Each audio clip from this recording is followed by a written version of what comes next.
Hello நண்பர்களே, first எல்லாத்துக்கிட்டையும் sorry சொல்லிக்கிறேன். கொஞ்சம் இல்ல ரொம்பவே உடம்பு சரியில்லாம போச்சு. அதனால 2 வாரமா வீடியோ போட முடியல. இன்னைக்கு நான் உங்களுக்காக ரொம்பவே அருமையான சைக்காலஜிக்கல் மெடிக்கல் டிராமாவை தான் கொண்டு வந்திருக்கேன். டிராமாவை பத்தி சுருக்கமா சொல்லணும்னா, நம்ம ஹீரோயின் ஒரு நர்ஸ். அவங்களை இன்டர்னல் மெடிசன் டிபார்ட்மெண்ட்ல இருந்து நியூரோ சைக்காட்ரிக் டிபார்ட்மெண்ட்டுக்கு மாத்துறாங்க. அதாவது மனநலம் சரியில்லாம இருப்பாங்கல்ல, அந்த வார்டுக்கு நம்ம ஹீரோயினை மாத்துறாங்க. நம்ம ஹீரோவும் அதே ஹாஸ்பிட்டல்ல புரோக்டாலஜி டாக்டரா இருக்காரு. புரோக்டாலஜினா வேற ஒண்ணும் இல்ல, பின் விளைவுகள் சம்பந்தமான டாக்டர். For example files. அந்த மாதிரி நம்ம ஹீரோக்கும் ஒரு சில பிரச்சனைகள் இருக்கு. அது ஹீரோயினால எப்படி குணமாகுது, அதே நேரத்துல சைக்காட்ரிக் வார்டுல ஒரு பேஷண்ட்டை எப்படி எல்லாம் ட்ரீட் பண்றாங்க, எப்படி எல்லாம் ட்ரீட் பண்ணணும், அதனால இவங்களுக்கு எவ்வளவு மன உளைச்சல் ஆகுது. ஒரு கட்டத்துல நம்ம ஹீரோயினும் ஒரு விஷயத்துல பாதிக்கப்படுறா. அதுக்கப்புறம் என்ன ஆச்சு, இதுல இருந்து ஹீரோயின் மீண்டு வெளியே வந்தாளா, அப்படி வந்தவளை இந்த உலகம் எப்படி பாக்குது அப்படின்னு ரொம்ப அருமையா சொன்ன ஒரு டிராமாவை தான் பார்க்க போறோம். என்னால ஒரு விஷயம் ஷோரா சொல்ல முடியும், இந்த டிராமாவை நீங்க மிஸ் பண்ணாம பாத்தீங்கன்னா கண்டிப்பா இதோட ஸ்டோரி கூட நம்மளும் சேர்ந்து டிராவல் பண்ணுவோம். அந்த அளவுக்கு ஒரு ஃபீல் குட் டிராமாவா இருக்கும். சோ மத்த விஷயத்தை நம்ம ஸ்ட்ரைட்டா டிராமாக்குள்ள போய் பார்க்கலாம். மொத்தமா இந்த டிராமால 12 எபிசோட்ஸ் இருக்கு. நம்ம 3 எபிசோட்ஸ் சேர்ந்து ஒரு வீடியோவா பார்க்க போறோம். சோ டோட்டலா 4 வீடியோல டோட்டல் டிராமாவை கம்ப்ளீட் பண்ண போறோம். நம்ம பார்க்க போற டிராமாவோட பேர் daily dose of sunshine. So welcome to my channel voice over with Vicky. டிராமாவோட ஸ்டார்டிங்லயே அவதார் படத்துல வர மாதிரி ஒரு ஃப்ளோட்டிங் மவுண்டனை தான் காட்டுறாங்க. அதுல ஒரு அழகான வீடு, அதுல ஒருத்தி ஜம்முன்னு தூங்கி எந்திரிக்கிறா. இவதான் நம்ம கதையோட ஹீரோயின். எந்திரிச்ச உடனே ஒரு டாக்டரோட ப்ரோக்ராம தான் பிளே பண்ணி விட்டுட்டு அதை கேட்டுக்கிட்டே டியூட்டி கிளம்புறதுக்கான டெய்லி ரொட்டீன் ஒர்க்க பாக்குறா. இப்போ நம்மளுக்கு மறுபடியும் ஹீரோயினோட வீட்டை தான் காட்டுறாங்க. இதுக்கு முன்னாடி தனியா ஒரு மவுண்டன்ல இருக்கிற மாதிரி தான் காட்டியிருப்பாங்க. ஆக்சுவலா ஹீரோயினோட வீடு சிட்டிக்கு நடுவுல தான் இருக்கு. சோ அவ அந்த அளவுக்கு ஒரு டீப் ஸ்லீப்ல தனி உலகத்திலேயே இருந்திருப்பா. அதை தான் மீன் பண்ணி இந்த விஷுவல்ஸ் எல்லாம் செம்மையா இருக்கும் பாக்குறதுக்கு. சோ நம்ம ஹீரோயினும் டியூட்டிக்கு கிளம்புறா. அப்போ ஒரு வாய்ஸ் கேக்குது, வெறும் வயித்தோட போகாத, தயவு செஞ்சு இதை குடிச்சிட்டு போ அப்படின்னு ஒரு மில்க் ஷேக் கொடுக்குறாங்க. இதெல்லாம் வேற யார் பண்ணுவா? இவங்க தான் ஹீரோயினோட அம்மா. அதுக்கப்புறம் ஒரு பஸ் ஸ்டாப்புக்கு வந்து பஸ்ல டிராவல் பண்ணும் போது கூட அந்த டாக்டரோட ஸ்பீச் தான் கேட்டுக்கிட்டே இருக்கா. அப்போ அதே பஸ்ல ஒருத்தன் அவனோட கை கிட்டேயே பேசிட்டு இருக்கான். சும்மா நான் சொல்றது கேள்ற அப்படிங்கிற மாதிரி. இவரு தான் நம்ம டிராமாவோட ஹீரோ. பட் ஹீரோயின் அவரோட மூஞ்சியை பார்க்கல. காலையிலேயே சைத்தா சைக்கிள்ல வருது அப்படின்னு சொல்லிட்டு நகர்ந்து போயிடுறா. ஒரு வழியா ஹாஸ்பிட்டலையும் ரீச் பண்ணி சைக்கியாட்ரி யூனிட்டுக்கு வரா. அங்க ஒரு சீனியர் நர்ஸ் வராங்க. அவங்க கிட்ட என்னோட பேர் ஜங்க், நான் புதுசா ஜாயின் பண்ணிருக்கேன் இந்த யூனிட்டுக்கு அப்படிங்கிற மாதிரி இவளை இன்ட்ரோடியூஸ் பண்றா. சோ ஆல்ரெடி நான் சொன்ன மாதிரி சைக்கியாட்ரி யூனிட்டுக்கு ஹீரோயினை டிரான்ஸ்ஃபர் பண்ணிருக்காங்க. இதுதான் ஹீரோயினோட ஃபர்ஸ்ட் டே டியூட்டி. அதே நேரத்துல அந்த யூனிட்ல இருக்கிற மத்த நர்ஸுகள்லாம் தேர்ட் இயர் படிக்கிற பொண்ணை எப்படி நம்ம யூனிட்டுக்கு போய் மாத்துவானுங்க, பாவம் அந்த பொண்ணு, இதெல்லாம் அந்த பொண்ணு கொடுத்திருக்க பனிஷ்மெண்டா அப்படிங்கிற மாதிரி பேசிட்டு இருக்காங்க. அதுல ஒரு பொண்ணு, எனக்கு ஆல்ரெடி ஹீரோயினை தெரியும், நாங்க ஒரே ஸ்கூல்ல தான் படிச்சிருக்கோம் அப்படின்னு சொல்லிட்டு இருக்கா. சோ நம்ம ஹீரோயின் யூனிஃபார்ம் எல்லாம் மாத்திட்டு ரெடி ஆகுறா. அப்போ அங்க வர இன்சார்ஜ் லேடி ஹீரோயின் யூஸ் பண்ற பெண்ணை சேஞ்ச் பண்ண சொல்றாங்க. இது எதுக்குன்னு தெரியல. அது மட்டும் இல்லாம ஹீரோயினோட பேட்ஜ்ல இருக்க ஸ்ட்ராப்பையும் கழட்ட சொல்லிடுறாங்க. ஏன்னா சில பேஷண்ட் சில சமயத்துல ஹைப்பரா நடந்துக்குவாங்க. அந்த சமயத்துல இது அவங்க கையில சிக்கிட கூடாது. கடைசியா ஹீரோயின் ஷூ சேஞ்ச் பண்ணும்போது அவங்களே இம்ப்ரெஸ் ஆயிடுறாங்க. ஏன்னா லேஸ் இல்லாத ஷூவை ஹீரோயின் போட்டிருக்கான். பரவாயில்லையேமா அப்படின்னு பாராட்டிட்டு ஹீரோயினை கூப்பிட்டு போறாங்க. சோ சைக்கியாட்ரி டிபார்ட்மெண்ட்ல ஒர்க் பண்றவங்க எந்த அளவுக்கு சேஃப்டி பிரிகாஷன்ஸா இருக்காங்க, அதே நேரத்துல பேஷண்ட்ஸ் கையில எந்தெந்த விஷயம் எல்லாம் சிக்க கூடாது அப்படிங்கறத டீடைலாவே இந்த டிராமால சொல்லிருப்பாங்க. அதுக்கப்புறம் ஹீரோயினை ஷவர் ரூம் தான் கூப்பிட்டு வராங்க. இங்க இருக்கிற எந்த ஷவருக்குமே ஹோஸ் இருக்காது, இன்பில்ட்டா செவுத்திலேயே டிசைன் பண்ணிருப்பாங்க. அது மட்டும் இல்லாம எந்த டோர்லயும் லாக்கும் இருக்காது அப்படிங்கிற விஷயத்த சொல்றாங்க. நெக்ஸ்ட் ரெஸ்ட் ரூம்ல பார்த்தா டோருக்கும் வாலுக்கும் நடுவுல ஸ்பேஸே இருக்காது. ஏன்னா ஏதாவது கேப் இருந்தா விரல் சிக்கிறதுக்கான வாய்ப்பு இருக்கு. அது இல்லாத மாதிரி தான் இவங்க டிசைன் பண்ணியே வச்சிருக்காங்க. அதுக்கப்புறம் ஹீரோயினை கூப்பிட்டு போகும்போது ஒவ்வொரு இன்ஸ்ட்ரக்ஷனா சொல்லிட்டு இருக்காங்க. இவங்க யூஸ் பண்ற பெண்ணோட டிப் வந்து சிலிக்கானால தயாரிச்சிருக்கணும். அது 0.5 மில்லிமீட்டருக்கு மேல இருக்கணும். அது மட்டும் இல்லாம எக்காரணத்தை கொண்டும் சிஸ்ஸரோ இல்ல மெடிக்கல் ஃபர்ஸ்ட் எய்ட் யூஸ் பண்ற நைஃப் எதுவுமே உள்ள கொண்டு வரக்கூடாது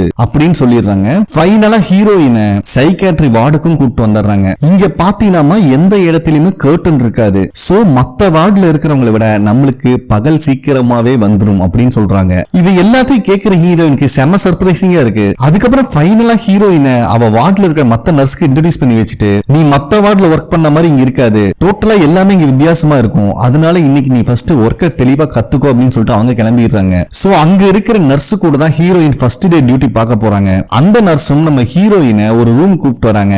இந்த ரூம்ல தான் பேஷண்ட்ஸ் கூட தனியா பேசுறது, அவங்க மனசுல என்னென்ன கவலை இருக்குன்னு நம்ம தெரிஞ்சுக்க ட்ரை பண்றது. சோ என்ன ஆனாலும் சரி உன்னோட முதுகுக்கு பின்னாடி டோர் வர மாதிரி பாத்துக்கோ அப்படின்னு சொல்லிடுறாங்க. ஏன்னா சில சமயம் சமயத்துல பேஷன்ஸ் ஹைப்பர் ஆனாங்கன்னா உன்னை வெளியே போக விடாம டோரை பிளாக் பண்ணிடுவாங்க. சோ கேர்ஃபுல்லா இரு அப்படின்னு சொல்லிடுறாங்க. ஹீரோயின் லைட்டா ஜர்க்கும் ஆகுது. அதுக்கப்புறம் வார்டுக்கு வராங்க.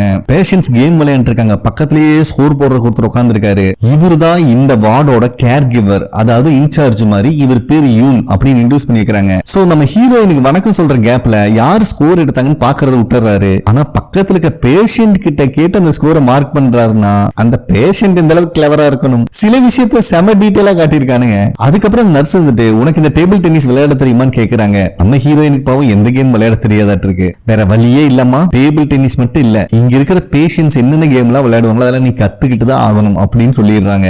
ஏன்னா அப்பதான் ஈஸியா பேஷன்ஸ் கூட இன்டராக்ட் பண்ண முடியும். அதுக்கப்புறம் நம்ம ஹீரோயின் டியூட்டியை பார்த்துட்டு இருக்கும் போது ஃப்ரெண்டுக்காரி ஒருத்தி இருந்தால, அதாவது ஹீரோயினை ஸ்கூல்ல தெரியும் சொன்னால, அவ வந்து பேச்சு கொடுக்கறா.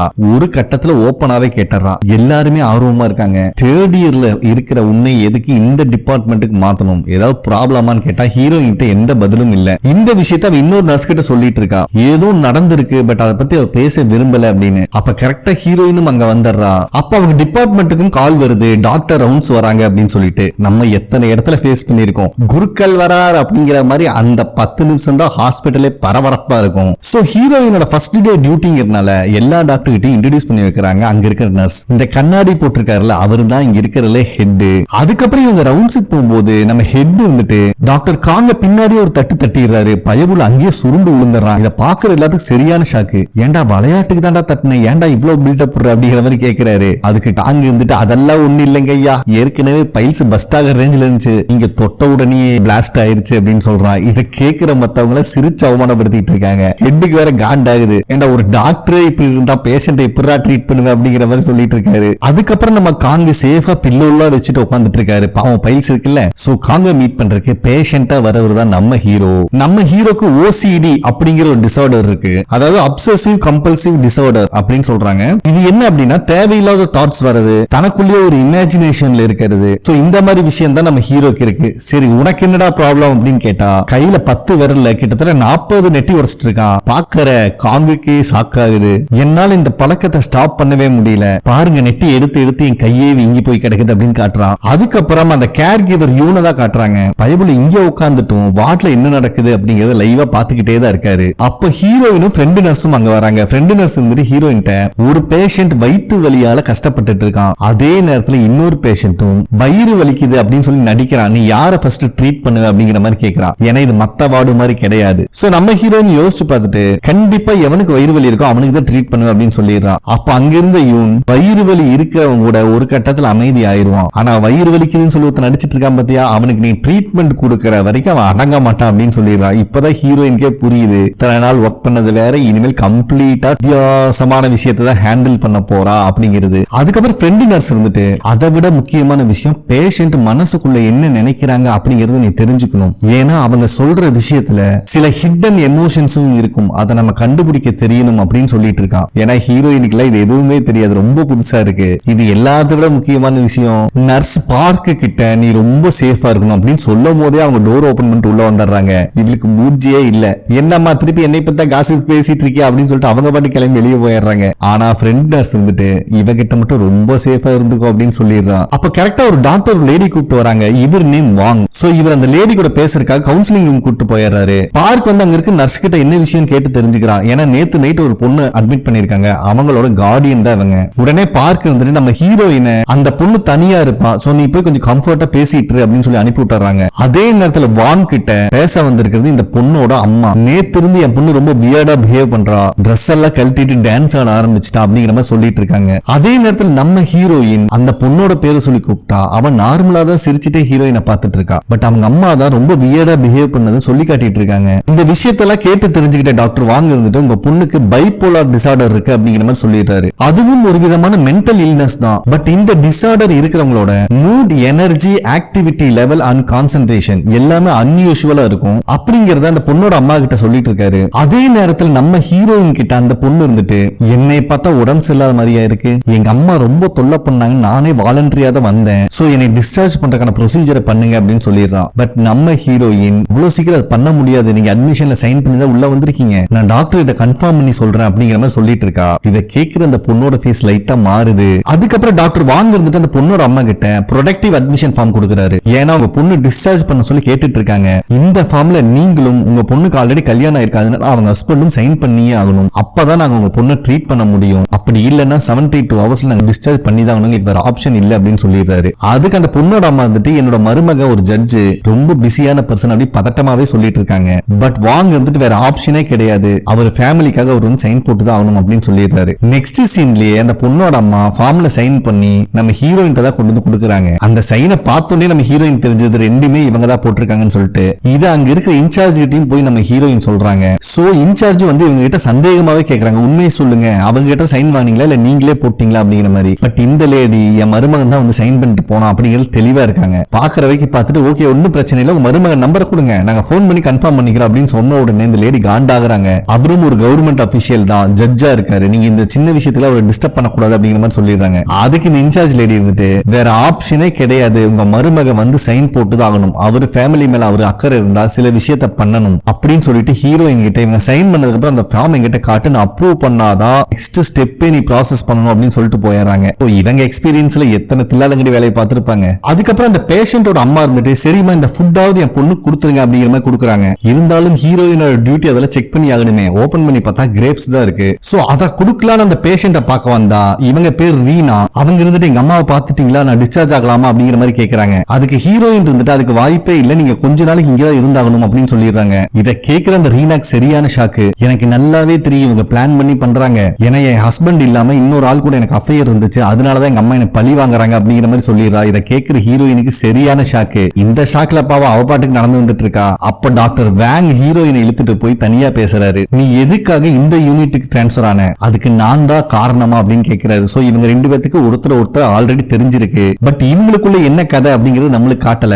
அப்ப ஹீரோயின் வந்துட்டு நான் சத்தியமா உனக்காக வரலப்பா, என்னை டிரான்ஸ்பர் பண்ணிட்டாங்க அப்படின்னு சொல்லிடுறா. வாங்க அங்க இருந்து கிளம்பலான்னு பார்த்தா ஹீரோயின் வாங்க தடுத்து நிறுத்திட்டு அந்த ரீனா பேஷண்ட் பத்தி தான் கேக்குறா. ஏன்னா அவ என்கிட்ட ரொம்பவே தெளிவா பேசிட்டு இருக்கா, அவளுக்கு எந்த ப்ராப்ளமும் கிடையாது, அது மட்டும் இல்லாம அவளுக்கு இன்னொருத்தர் கூட அஃபையர் இருந்த விஷயத்தையும் என்கிட்ட சொல்லிட்டா அப்படிங்கிற மாதிரி சொல்றா. இதை கேக்குற வாங்கே ஷாக்கு, ஏன்னா இது அவருக்கு தெரியாது, புது விஷயமா இருக்கு.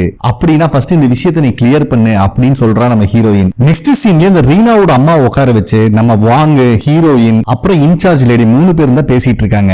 ஒரு கட்டத்துல ரீனாவோட அம்மா அவளுக்கு அஃபையர் இருந்த விஷயத்தையும் ஒத்துக்கிறாங்க. அப்ப வாங்க இருந்துட்டு இதனாலதான் உங்க பொண்ணை இந்த ஹாஸ்பிட்டல் அட்மிட் பண்ணீங்களா, அதனாலதான் உங்க மருமகன் கையெழுத்து போட வரலையா அப்படிங்கிற மாதிரி கேட்கிறான். அப்ப அவங்க கோர்ட் ஆர்டர் ஒன்னு எடுத்து கையில கொடுக்குறாங்க. அதாவது ரீனா கூட அஃபையர் இருந்தால அந்த பையன் போட்டிருக்கிற ஆர்டர் தான் அது. இந்த பொண்ணு மேல டொமஸ்டிக் வயலன்ஸ் கேஸ் போட்டிருக்கான். ஓவர் லவ்னால சந்தேகப்படுறது, பிசிக்கலாவும் மனசளவுலையும் பாதிக்கிற மாதிரி பண்றது. சோ இந்த பொண்ணு ஒன் சைட் கிரஷ்ல தான் இருந்திருக்கா. இது இப்பதான் இவங்களுக்கே தெரிய வருது. அங்க சீன் கட் ஆகுது. அதுக்கப்புறம் நம்ம ஹீரோயின் அந்த ரீனாவை பார்க்க வந்தா அவ பாட்டுக்கு பேக் பண்ணிட்டு இருக்கா. நான் கிளம்பலாமா, நீ டிஸ்சார்ஜ் பண்றீங்களா அப்படிங்கிற மாதிரி கேட்டா நம்ம ஹீரோயின் இருந்துட்டு இருங்க உங்களுக்கு பிளட் டெஸ்ட் மட்டும் எடுத்துறேன்னு சொல்லி டெஸ்ட் எடுத்துட்டு இருக்கா. அப்பவுமே அந்த ரீனா இருந்துட்டு எனக்காக என் டார்லிங் வெயிட் பண்ணிட்டு இருப்பான், எனக்கு உடம்பு சரியில்லைன்னு தெரிஞ்சுன்னா துடிதுடிச்சு போயிடுவா அப்படின்னு பேசிட்டு இருக்கான். இதை ஷாக்லயே நம்ம ஹீரோயினும் பார்த்துட்டு இருக்கா. சரி பிளட் டெஸ்ட் எடுத்தோம் நான் கிளம்பட்டுமா அப்படின்னு கேட்டா நம்ம ஹீரோயின் இருந்துட்டு இப்போ உன்னை அனுப்ப முடியாது, உங்க அம்மா உனக்கு ஒன் சைட் கிரஷ் இருக்குன்னு சொல்லியிருக்காங்க அப்படின்னு சொன்னோன்னே பொலிச்சுன்னு ஒரு அப்புழுகுது ஹீரோயினுக்கு. யாரா பார்த்துட்டு ஒன் சைட் கிரஷ்னு சொன்ன அப்படின்னு கத்திட்டு அங்கிருந்து வெளியே ஓட ஆரம்பிச்சிடறா. சோ அங்கிருந்து வந்தவ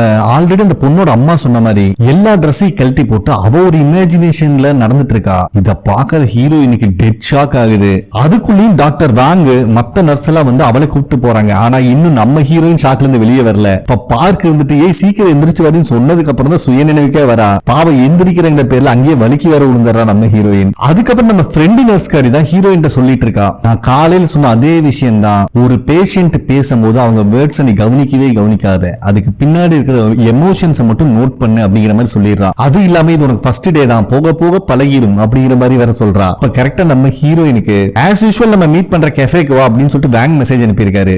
நெக்ஸ்ட் சீன்லயே நம்ம ஹீரோயினும் வாங்கும் கெஃபேல தான் மீட் பண்ணிருக்காங்க. அப்ப வாங்க இருந்துட்டு நீ கொஞ்சம் கூட மாறல, முதல்ல எப்படி இருந்தியோ அப்படியே தான் இருக்குன்னு திட்ட ஆரம்பிக்கிறான். பட் ஹீரோயின் இதெல்லாம் காதுல வாங்கிக்கிற மாதிரியே இல்ல, அது என்னோட பிரச்சனை நான் பாத்துக்கிறேன் அப்படிங்கிற மாதிரி சொல்லிடுறான். இதுல வாங்க காண்டாகிறான். நம்ம ஒன்னும் ஸ்ட்ரேஞ்சர்ஸ் கிடையாது, முன்ன பின்ன தெரியாதவங்கன்னா விட்டுட்டு போயிருவேன், பட் உன்னை அப்படி விட முடியாது அப்படின்னு சொல்லிடுறான். ஆனா ஹீரோயின் இதெல்லாம் கண்டுக்காம தயவு செஞ்சு நான் கேட்கிற விஷயத்துக்கு கொஞ்சம் பதில் சொல்லு அப்படிங்கிற மாதிரி கேட்கிறான். ஆனா பேங்க் அதுக்கு பதில் சொல்லாம உன்னோட நோட் புக் எடுத்து மார்க் பண்ணி வச்சுக்கோ, அப்புறம் அப்புறம் நீ மறந்துருவ அப்படிங்கிற மாதிரி சொன்ன உடனே ஹீரோயினுக்கு பழைய விஷயம் ஞாபகம் வருது.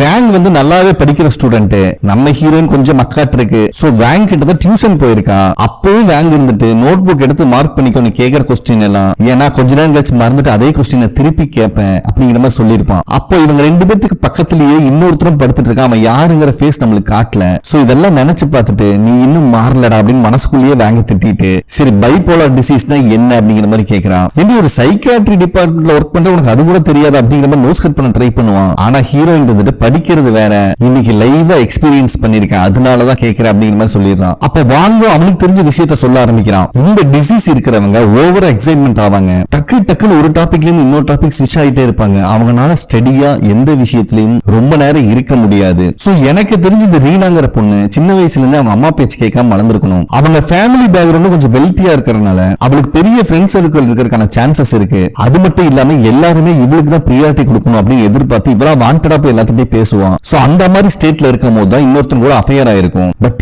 இவங்கனால இவங்களோட எக்ஸைட்மெண்ட்டையும் மூட் ஸ்விங்கையும் கண்ட்ரோல் பண்ண முடியாது அப்படின்னு சொல்லிட்டு இருக்கான். சோ அப்பதான் இந்த பார்ல வேலை செய்யற ஆளை காட்டுறாங்க. மேபி இவங்க கூட தான் அஃபையர்ல இருந்திருக்கணும். அப்ப நைட்டு 3 மணிக்கு அவனோட பிளாட்டுக்கு முன்னாடி கார்ல உட்காந்து மெசேஜ் பண்ண ஆரம்பிச்சவன் விடிய அவன் மெசேஜ் பண்ணிட்டு இருக்கான். ரிப்ளை பண்ணடா, எப்படிடா இருக்க, என்னை நீ மிஸ் பண்ணலையா அப்படி இப்படின்னு கண்ணா பின்னா அனுப்பிட்டு இருக்கான். ஒரு கட்டத்துல அவனே இறங்கி வந்துடுறான். அவனை பார்த்த சந்தோஷத்துல பேபி எப்படி இருக்க அப்படின்னு சொல்லி குதிக்கிறான். ஆனா அவன் இருந்துட்டு எடி பைத்தியக்காரி, உனக்கு ஒரு வேலையே இல்லையா, நீ ஒரு பைத்தியம் அப்படிங்கிற மாதிரி சொல்லிடுறான். இந்த மாதிரி விஷயத்தை கேள்விப்பட்டோன்னுதான் மனசு உடைஞ்சு போய் இந்த டிசீஸ்ல இன்னும் அஃபெக்ட் ஆயிருப்பான் அப்படின்னு சொல்றான். அதுக்கப்புறம் நம்ம வேங் இருந்துட்டு ஹீரோயினை பார்த்து உண்மையே சொல்லு, எதுக்கு நீ சைக்கியாட்ரி வார்டுக்கு டிரான்ஸ்பர் ஆன, ஒருவேளை என்னை பிடிச்சிருக்கோ அப்படிங்கிற மாதிரி கேட்கிறான். ஆனா ஹீரோயின் அவனை மதிக்கிற மாதிரி கூட இல்ல.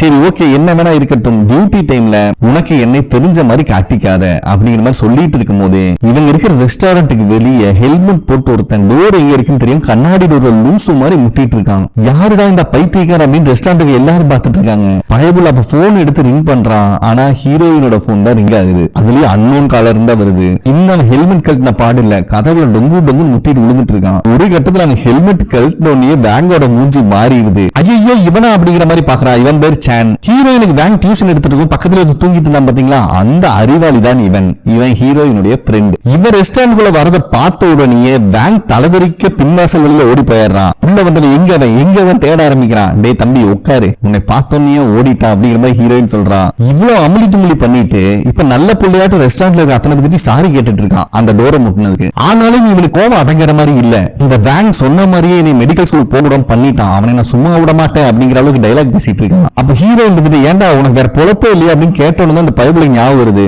கையில ஒரு பார்சல் வச்சிருக்கான், டெலிவரி பண்றதுக்காக வந்திருக்கான், மறந்துட்டான். சரி ஓகேமா நான் கிளம்புறேன். நான் கிளம்பி பார்க்கும்போது ஹீரோயின் அவங்கிட்ட அந்த பிங் பாங் டேபிள் இன்னும் வச்சிருக்கியா அப்படிங்கிற மாதிரி கேட்கும்போது அவன் ஆமான்னு சொல்லிடுறான். இதை கேட்கிற ஹீரோயினுக்கே ஷாக் ஆகுது. நெக்ஸ்ட் சீன்ல ரெண்டு பேரும் அந்த டேபிள் தான் தள்ள முடியாம தள்ளி கொண்டு போயிட்டு இருக்காங்க. அப்பதான் சான்ஸ் சொல்றான், இதுக்கு முன்னாடி எங்க அப்பா பிங் பாங் கிளப் வச்சிருந்தாரு, அது லாஸ் ஆனதுக்கு அப்புறம் எங்க வீட்டுல ரெஸ்டாரண்ட் எல்லா இடத்துலயும் இந்த டேபிள் தான் யூஸ் பண்ணிட்டு இருக்கோம் அப்படின்னு சொல்லிட்டு அந்த டேபிள் ஹீரோயின் வீட்டுக்கு கொண்டு வந்துடுறாங்க. ரெண்டு பேரும் கேம் விளையாடுறாங்க. சரி உன்னோட ஒர்க் எப்படிமா போகுதுன்னு கேட்டா, அட நீ வேற வயிற்றுச்சல் கிளப்பாத, இன்னைக்கு ஒரு பேஷண்ட் பலார்னு அப்பிப்புட்டா அப்படின்னு சொல்லிடுறான். இதை கேட்கிற சானுக்குமே ஷாக் ஆகுது. ஏன்னா அவனுக்கு இன்னும் சைக்காட்ரி வர பத்தி தெரியல. அப்ப ஹீரோயின் வந்துட்டு இதுக்கு முன்னாடி நான் இன்டர்னல் மெடிசன்ல இருந்தேன்ல, அங்க இருக்க சீனியர் நர்ஸ் தான் என்னை டிரான்ஸ்பர் பண்ணாங்க. அவங்க மேல நான் ரொம்பவே மரியாதை வச்சிருந்தேன், அதனால அவங்க பேச்சை கேட்டுதான் நான் வந்தேன். இப்பதான் புரியுது அவங்க பேச்சை கேட்டது ரொம்ப ரொம்ப தப்பு அப்படின்னு புலம்பிட்டு இருக்கா. சரி விடு, இதுக்கப்புறம் யோசிச்சு நீ என்ன பண்ண போற, உன்னால எந்த டிசிஷனையும் மாத்த முடியாது. வேணும்னா நான் ஒரு டெக்னிக் சொல்லி தரேன். இந்த பாக்ஸிங் மேட்ச்ல பாத்தீங்கன்னா அடிவாங்காம தப்பிக்கிறதுக்காக சில மூவ்மெண்ட்ஸ் இருக்கு அப்படின்னு சொல்லிட்டு இவன் அந்த டேபிள் டென்னிஸோட பேட் எடுத்து வச்சு இப்ப நான் கன்னத்துல அடிக்க வருவேன், நீ வந்து பேச திருப்பிக்கியாமா அப்படின்னு சொல்லிட்டு பொடி தப்பிடுறான். அவளுக்கா சரியான வலி வலிக்குது. இல்லம்மா நீ லேட்டா திருப்பிட்ட, மறுபடியும் ஒரு டைம் ட்ரை பண்ணலாம் சொல்லிட்டு இன்னும் ஃபோர்ஸா அடிச்சிடறான். இதுல ஹீரோயினுக்கு செம காண்டாகுது. ஓ உனக்கு பாக்ஸிங் வேற தெரியுமா ராஜா, இப்ப நான் அடிக்கிறேன் அப்படின்னு சொல்லிட்டு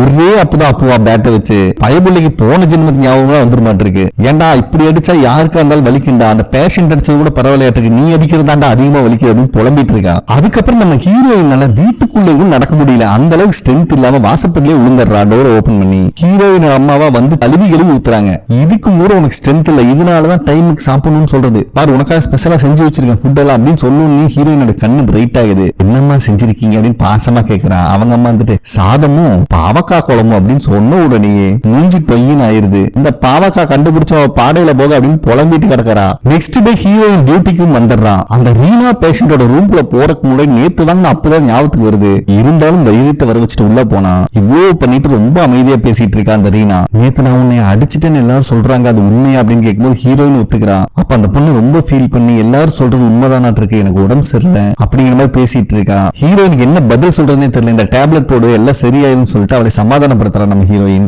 அதே நேரத்தில் நம்ம வேங்கு மத்த டாக்டர்ஸ் கிட்ட ரீனா பேஷண்ட்டுக்கு என்ன டிசீஸ், இப்ப வரைக்கும் என்னென்ன டேப்லெட்ஸ் எல்லாம் பிரிஸ்கிரைப் பண்ணிருக்காங்க அப்படிங்கிற விஷயத்த சொல்லிட்டு இருக்காரு. பாவம் ரீனா இங்க ரொம்பவே சோகமா உட்கார்ந்துருக்கா. அங்கதான் நம்ம ஹீரோயினும் இன்னொரு நர்ஸும் நின்னுட்டு இருக்காங்க. அப்ப ஹீரோயின் இருந்துட்டு இவன் மத்த பேஷண்ட் விட ரொம்ப டிஃபரெண்டா இருக்கா அப்படிங்கிற மாதிரி கேட்கிறா. அதுக்கு கூட இருக்க நர்ஸ் அவ ரொம்ப எக்ஸைட்மெண்ட் ஸ்டேட்ல இருந்து இப்போ டிப்ரெஷன் ஸ்டேட்டுக்கு போயிட்டா, அதனாலதான் இப்படி பிஹேவ் பண்றா அப்படிங்கிற விஷயத்த சொல்லிட்டு இருக்கா. அதே நேரத்தில் நம்ம வேங் இருந்துட்டு ரீனாக்கு அவ ஃபேமிலியில எதிர்பார்த்த சப்போர்ட் கிடைக்கல, உண்மையான ஃப்ரெண்ட்ஸ் சொல்லிக்கிற அளவுக்கும் அவளுக்கு யாரும் இல்ல. சோ இதே கண்டிஷன்ல இருந்தான்னா இன்னுமே டிப்ரெஷன் அதிகமாயி இன்னும் வியர்டா பிஹேவ் பண்ணுவா அப்படின்னு சொல்லிட்டு இருக்காரு. அப்ப நமக்கு ரீனாவோட அம்மா தான் கேட்டாங்க, ரொம்ப பதட்டமா நின்று இருக்காங்க. அப்ப கரெக்டா ரீனாவோட ஹஸ்பண்ட் வராரு. இவரு ஒரு ஜட்ஜ் ஆல்ரெடி சொன்ன மாதிரி. அவர்கிட்ட நம்ம வேங் தான் ரீனாவோட கண்டிஷன் எக்ஸ்பிளைன் பண்ணிட்டு இருக்காரு. ஏன்னா இதுக்கு ரீனா மட்டும் காரணம் இல்ல, அவளோட சரௌண்டிங் தான் காரணம். அவளுக்குன்னு ஒரு செல்ஃப் ரெஸ்பெக்டோ இல்ல அவ ஏதாவது ஒரு விஷயம் பண்ணா பாராட்டுறக்கோ ஆள் இல்லாம போச்சு. அதனாலதான் அவ இப்படி ஆயிட்டா. தன்னைத்தானே மறைக்கிறதுக்காக ஒரு மாஸ்க் போட்டிருக்கா. சோ இப்ப நாங்க அந்த மாஸ்க்கு பின்னாடி இருக்க ரீனாவை தான் ட்ரீட்மெண்ட் பண்ணி ஆகணும் அப்படின்னு சொல்லிடுறாரு. சோ இப்ப ரீனாவோட ஹஸ்பண்ட் அந்த ஃபார்ம்ல சைன் பண்ணிடுறாரு அவங்களுக்கு ட்ரீட்மெண்ட் பண்றதுக்காக. இருந்தாலும் ரீனாவோட அம்மா இருந்துட்டு தயவு செஞ்சு என்னோட பொண்ணை வெறுத்துறாதீங்க, இது எல்லாத்துக்கும் நான் தான் காரணம் அப்படிங்கிற மாதிரி அவர்கிட்ட கெஞ்சிட்டு இருக்காங்க. இதை எல்லா நர்ஸும் பார்த்துட்டு தான் இருக்காங்க. அவங்களுக்கும் இதெல்லாம் பார்க்கும்போது ஒரு மாதிரி ஃபீல் ஆகுது. பட் அந்த ஜட்ஜ் எந்த பதிலும் பேசாம அங்கிருந்து போயிடுறாரு. அதுக்கப்புறம் ரீனாவோட அம்மாவும் எப்பவும் போல கிரேப்ஸ் கொண்டு வந்து கொடுக்குறாங்க நம்ம ஹீரோயின்ட்ட. அதை ஹீரோயின் ரீனாட்ட கொடுக்கலான்னு வந்தா பாவம் ரீனா ரொம்பவே வீக்கா இருக்கா. சரி ஓகே நான் ஃப்ரிட்ஜ்ல வைக்கிறேன் அப்புறமே சாப்பிடுறேன்னு சொல்லிட்டு ஃப்ரிட்ஜை ஓபன் பண்ணி பார்த்தா இதுக்கு முன்னாடி கொடுத்த எல்லா கிரேப்ஸும் அப்படியே இருக்கு. ரீனா தொடவே கிடையாது. ஏமா உனக்காக உங்க அம்மா பாசமா கொடுக்குறாங்க, ஏமா சாப்பிடல அப்படிங்கிற மாதிரி ஹீரோயின் கேட்டா ரீனா இருந்துட்டு எனக்கு கிரேப்ஸ் பிடிக்கவே பிடிக்காது அப்படின்னு சொல்றா. இதை கேட்கிற ஹீரோயின்கே ஷாக் ஆகுது. ஏன்னா ரீனாவோட அம்மா என்ன சொல்லிருப்பாங்கன்னா அவளுக்கு கிரேப்ஸ் தான் உசுரு, ஃபர்ஸ்ட் அம்மான்னு சொன்னதை விட கிரேப்ஸ் தான் வாயத்தோடு பேசியிருக்காங்க அளவுக்கு சொல்லியிருப்பாங்க. அப்ப ரீனா என்ன சொல்றான்னா இந்த மாதிரிதான் எல்லா விஷயத்திலும் எங்க அம்மாவே டிசிஷன் எடுப்பாங்க, நான் போடுற ட்ரெஸ்ல இருந்து என் ஹஸ்பண்ட் வரைக்குமே எல்லாம் அவங்க செலக்ஷன் தான், உண்மையாலுமே எனக்கு எதுவுமே பிடிக்கல ஆனா பிடிக்குதுன்னு என்ன நம்ப வச்சுட்டாங்க அப்படின்னு ஃபீல் பண்ணி பேசிட்டு இருக்கா. இதை கேட்கிற ஹீரோயினுக்கே ரொம்ப கஷ்டமா இருக்கு. நெக்ஸ்ட் சீன்லயே டாக்டர் கான் கிட்ட நம்ம ஹீரோ தான் பேசிட்டு இருக்காரு. உங்களை பாக்குறதுக்கு கொஞ்ச நேரம் தான் வெளியே வெயிட் பண்ணிட்டு இருக்கேன், ஆனா அப்ப கூட என்னால இந்த விரல்ல இருந்து நெட்டி எடுக்காம இருக்க முடியல, நான் இப்ப என்ன பண்ணட்டும் அப்படின்னு புலம்புறான். சோ நம்ம கானும் நல்லா யோசிச்சு பார்த்து இதுக்கு ரீசன் வந்து இந்த நெட்டி எடுக்கிற சவுண்டும் பிரெயின்ல கேட்கணும்னு எதிர்பார்க்குதுப்பா, மத்தபடி வேற எந்த விஷயம் இல்ல, நெக்ஸ்ட் விரல வளைக்காத நேரா இடுத்துப்பாரு அப்படிங்கிற மாதிரி சொல்றாரு. இது அவனுக்கு ரொம்ப திருப்தியாவே இருக்கு இந்த ஆன்சர். ஐயோ ரொம்ப தேங்க்யூ டாக்டர் அப்படின்னு அங்கிருந்து போயிடுறான். கொஞ்சம் ரிலாக்ஸ் ஆகணும்னு பார்த்தா அதுக்குள்ளே திரும்பி வந்துடுறான் நம்ம ஹீரோ. இல்லைங்க டாக்டர் நீங்க சொன்னது ஒர்க் ஆகல, நெட்டி சவுண்ட் கேட்டாதான் எனக்கு திருப்தியா இருக்கு அப்படிங்கிற மாதிரி சொல்லிடுறான். சரி அப்ப ஒண்ணு பண்ணுப்பா, பப்ளிக் பிளேஸ் நெட்டி எடுக்கிற எம்பரசிங்கா இருந்தா பாக்கெட்ல கை விட்டுக்கோ அப்படிங்கிற மாதிரி சொல்லிடுறாரு. இவனும் பாக்கெட்டுக்குள்ள கை விட்டு நெட்டி எடுத்து பார்க்கறான். சாட்டிஸ்ஃபைடா இருக்கு. ஐயோ ரொம்ப தேங்க்யூ டாக்டர் அப்படின்னு சொல்லிட்டு அங்கிருந்து ஓடுறான். நம்ம காமிக்கு ஆல்ரெடி பைல்ஸ் ப்ராப்ளம் வேற இருக்கு, ஆனா இதெல்லாம் பொறுத்துக்கிட்டும் அவ்வளவு பொறுமையா ட்ரீட் பண்ணிருப்பாரு. அப்பாடான் பெருமூச்சு விட்டா அதுக்குள்ளே ஹீரோ வந்து அங்கதான் உட்காந்துட்டு இருக்கான். பாவம் இவருக்கு மூஞ்சியே இல்ல. டாக்டர் நீங்க சொன்ன மாதிரி தான் பேண்ட்டுக்குள்ள கை விட்டு நெட்டி எடுத்தேன், பட் என்ன எல்லாம் தப்பா பாக்குறாங்க, தயவு செஞ்சு எனக்கு வேற ஏதாவது ஐடியா கொடுங்க அப்படின்னு கேட்கிறான். இவருக்கு என்ன சொல்றதுனே தெரியல. நீ ஒண்ணு பண்ணு பேசாம கேம் விளையாடு அப்படின்னு சொல்லிடுறாரு. அதெல்லாம் ஆல்ரெடி நைட் ஃபுல்லா விளையாண்டு தான் இருக்கேன், வேற ஏதாவது சொல்லுங்க அப்படின்னு கேட்கிறான். தம்பி இதுல இருந்து நீ டைவர்ட் ஆக இருக்கு, உனக்கு என்ன இஷ்டமோ அதை பண்ணு அப்படின்னு சொன்னதுக்கு அப்புறம் தான் ஹீரோ ஓரளவு சமாதானம் ஆகிறான். அங்க சீனும் கட் ஆகுது. அதுக்கப்புறம் நம்ம ஹீரோயின் டியூட்டி முடிச்சு ரிட்டர்ன் வீட்டுக்கு போயிட்டு இருக்கும் போது சான் தான் வந்து வம்பிழுக்கிறான். பட் அவனுக்கு ஹீரோயினோட பேஸ் ரொம்ப சோகமா இருக்குன்னு நல்லாவே தெரியுது. அதுக்கப்புறம் ரெண்டு பேரும் உட்காந்து பேசும்போது சான் ஹீரோயினோட வாய் பிடிக்கிட்டு இருக்கா. ஒழுங்கா சொல்லு உனக்கு என்ன பிரச்சனை அப்படிங்கிற மாதிரி. அப்ப ஹீரோயின் ரீனாவோட விஷயத்த சான் கிட்ட வேற மாதிரி கன்வே பண்றான். ஒரு குளத்துக்குள்ள ஒரு வாத்து இருக்கு, அதோட அம்மா வாத்து இந்த குளத்துக்குள்ளேயே வாழ்றத லைஃப்னு சொல்லி கொடுத்திருக்காங்க. அதே மாதிரி அதே குளத்துல அதுக்கு ஏத்த மாதிரி வாத்தை பிடிச்சி கல்யாணம் பண்ணி வச்சிருக்காங்க. இதை சுத்தி இருக்கிற மத்த வாத்துகளும் பாராட்டி இருக்கு. ஆனாலும் அந்த வாத்துக்கு இந்த லைஃப் திருப்தியா இல்ல. இப்ப ரொம்ப ரொம்ப உடம்பு சரியில்லாம இருக்கு, என்ன பண்ணலாம் அப்படிங்கிற மாதிரி கேட்கிறான். ஆனா நம்ம சேன அசால்ட்டா ஒரு பதில சொல்லிடுறான். அது வாத்தா இருந்தாலும் சரி மனுஷனா இருந்தாலும் சரி, உனக்கு பிடிச்சதோ உனக்கு திருப்தியான விஷயத்தையோ கொடுத்தா அது திருப்தியாகாது. உலகத்திலேயே சந்தோஷமான விஷயம் ஃப்ரீடம் மட்டும்தான். யாரா இருந்தாலும் பிடிச்ச விஷயத்தை பண்ணி சுதந்திரமா இருந்தாலே அவங்களுக்கு எந்த பிரச்சனையும் வராது அப்படிங்கிற மாதிரி அசால்ட்டா சொல்லிடுறான். இதை கேட்கிற ஹீரோயினே ஷாக் ஆயிடுறான். எப்படியா அப்படிங்கிற மாதிரி. நெக்ஸ்ட் டே நம்ம டாக்டர் காங்க தான் காட்டுறாங்க. பாவம் அவருக்கு வேற பைல்ஸ் தொந்தரவு தாங்க முடியலையே இருக்கு, நடக்க முடியாம நடந்து ஹாஸ்பிட்டலுக்குள்ள வந்துட்டு இருக்காரு. அந்த சமயத்துல நம்ம ஹீரோ வேற வந்து புடிச்சிடறான் அவரை. ஹீரோவோட மூஞ்சியை பார்த்தோம்னா அவரு பையன் ஆயிடுறாரு. காலையில இவன் முகத்துல முடிச்சிருக்கேன் விளங்க போகுது அப்படின்னு புலம்பிட்டு இருக்காரு. அப்ப நம்ம ஹீரோ வந்துட்டு, நீங்க சொன்ன மாதிரி நிறைய விஷயம் ட்ரை பண்ணி பார்த்தேன், பட் இந்த நெட்டி எடுக்கிற பழக்கத்துல இருந்து டிஸ்ட்ராக்ட் பண்ற மாதிரி எதுவுமே எனக்கு கிடைக்கல அப்படின்னு சொல்லிடுறான். ஏற்கனவே இவருக்கு கொல்லிக்கட்டை எடுத்து சொருகின மாதிரி பிரச்சனையில் இருக்காரு. இதுல இவன் பேசுறது எச்சா எரியுது. சரிங்க டாக்டர், நான் மறுபடியும் ட்ரை பண்ணி பார்த்துட்டு நாளைக்கு உங்களை வந்து பாக்குறேன் அப்படிங்கிற மாதிரி சொல்றான். அதுக்கு காங்க இருந்துட்டு, தம்பி நீ நாளைக்கு வந்தாலும் நான் இருக்க மாட்டேன், நான் நாளைக்கு ஆஃப்டர்நூன் ஆப்பிரிக்கா போறேன், நீ மத்த டாக்டரை பாத்துக்கோ அப்படின்னு சொல்லிட்டு அங்கிருந்து எஸ்கேப் ஆயிடுறாரு. இதை கேட்கிற ஹீரோ ரொம்ப டிசப்பாயிண்ட் ஆயிடுறான். நம்ம காங்கா நடக்க முடியாம நடந்து அவரோட டிபார்ட்மெண்ட்டுக்கு வந்தா பின்னாடியே வேன் வந்து பட்டக்ஸ்லயே ஒரு அடி அடிச்சிடறான். பைபிள பாவம் வரியில சுருண்டு விழுந்துடுறாரு. ஏண்டா ஏற்கனவே வெடிக்கிற நிலைமையில் இருக்கு, நீ வேற தட்டி தட்டி விளையாடுறியாடா அப்படிங்கிற புலம்பிட்டு இருக்காரு நம்ம காங்கு. அப்ப வேங்க இருந்துட்டு, கவலைப்படாதீங்க, என் ஃப்ரெண்ட் இதுல ஸ்பெஷலிஸ்ட் டாக்டர் தான், நான் உங்களுக்கு இன்னைக்கு அப்பாயின்மெண்ட் போட்டு தரேன் அப்படின்னு சொல்லிட்டு அங்கிருந்து கிளம்பிடுறான். நெக்ஸ்ட் சீன்லயே நம்ம காங் அந்த பைல்ஸ் டாக்டரை பார்க்க வந்துட்டு வெயிட் பண்ணிட்டு இருக்காரு. உள்ள ஆல்ரெடி ஒரு பேஷண்ட புடிச்சு பிரிச்சு மேய்ஞ்சிட்டு இருப்பானுல இருக்கு. அந்த பேஷண்ட் கத்துற சத்தம் இந்த காங்னாலேயே தாங்க முடியல பாவம். நெக்ஸ்ட் நம்ம காங் தான் பயந்துட்டே போய் பெட்ல குப்புறக்கா படுத்துட்டு இருக்காரு. அப்ப டாக்டரும் பின்னாடி வர சத்தம் கேக்குது. ஆனா காங் திரும்புற மாதிரி இல்ல. ஆனா வந்த டாக்டர் காங்க டச் பண்ணாம நெட்டை எடுத்துட்டு இருக்கான். இதுல டாக்டருக்கு சந்தேகம் வந்துருது. ஐயோ அவனா மட்டும் இருக்க கூடாதுன்னு நினைச்சிட்டே திரும்பி பார்த்தா அங்க நிக்கிறது நம்ம ஹீரோ. சோ நம்ம ஹீரோ ஆல்ரெடி சொன்ன மாதிரி புரோக்டாலஜி டாக்டர். அப்பதான் நம்ம காங்கு ஒரு விஷயம் ஞாபகத்துக்கு வருது. ஏன்னா ஹீரோ நெட்டி உடைச்சு உடைச்சு விரலெல்லாம் வீங்கி போயிருக்குன்னு சொல்லிருப்பாங்க. அந்த விஷயம் தான். இவன் வேற கையை விட்டு செக் பண்ணுவானே அப்படின்னு பதட்டத்திலேயே படுத்துட்டு இருக்காரு. நம்ம ஹீரோவும் செக் பண்ற பேர்ல கையை விட்டுன்னு பயவுல கத்து கத்துன்னு கத்துறாரு. பாவம் நம்ம காங் கதறது ஹாஸ்பிட்டல தாண்டி தெரு வரைக்கும் கேக்குது. அங்க சீன் கட் ஆகுது. இப்ப ஹீரோயினை தான் காட்டுறாங்க. அப்ப அங்க வர இன்சார்ஜ் லேடி டாக்டர் வாங் வந்துட்டு ரீனா பேஷண்ட்ஸை மீட் பண்றதுக்கு விசிட்டர்ஸ்க்கு பர்மிஷன் கொடுத்துட்டாங்க அப்படிங்கிற விஷயத்த சொல்றாங்க. பட் இத கேட்கிற ஹீரோயின் லைட்டா ஜெர்க் ஆகுறா. ஏன்னா அந்த ரீனாக்கு பிரச்சனையா அவளை சுத்தி இருக்கிறவங்க தான். சோ அவங்க திருப்பி மீட் பண்ணா அவளுக்கு ப்ராப்ளம் இன்னும் அதிகமா தான் ஆகும் அப்படிங்கிறது ஹீரோயின் நல்லாவே புரியுது. அப்ப ஹீரோயின் இருந்துட்டு அந்த இன்சார்ஜ் லேடி கிட்ட, நம்ம கொடுக்கிற மெடிசன் இன்டர்னலா உள்ள இருக்கிற ப்ராப்ளத்தை தான் சரி பண்ணும், இதை தவிர வேற ஏதாவது நான் ரீனா ஹெல்ப் பண்ண முடியுமா அப்படிங்கிற மாதிரி கேட்கிறா. அது இன்சார்ஜ் லேடிக்கும் சரியா படுது. பட் அதுக்கு முன்னாடி நீ பேஷண்ட நிறைய அனலைஸ் பண்ணணும், அவங்களுக்கு எது நல்லது கெட்டது நீ தெரிஞ்சுதான் பண்ணணும் அப்படின்னு சொல்லிடுறாங்க.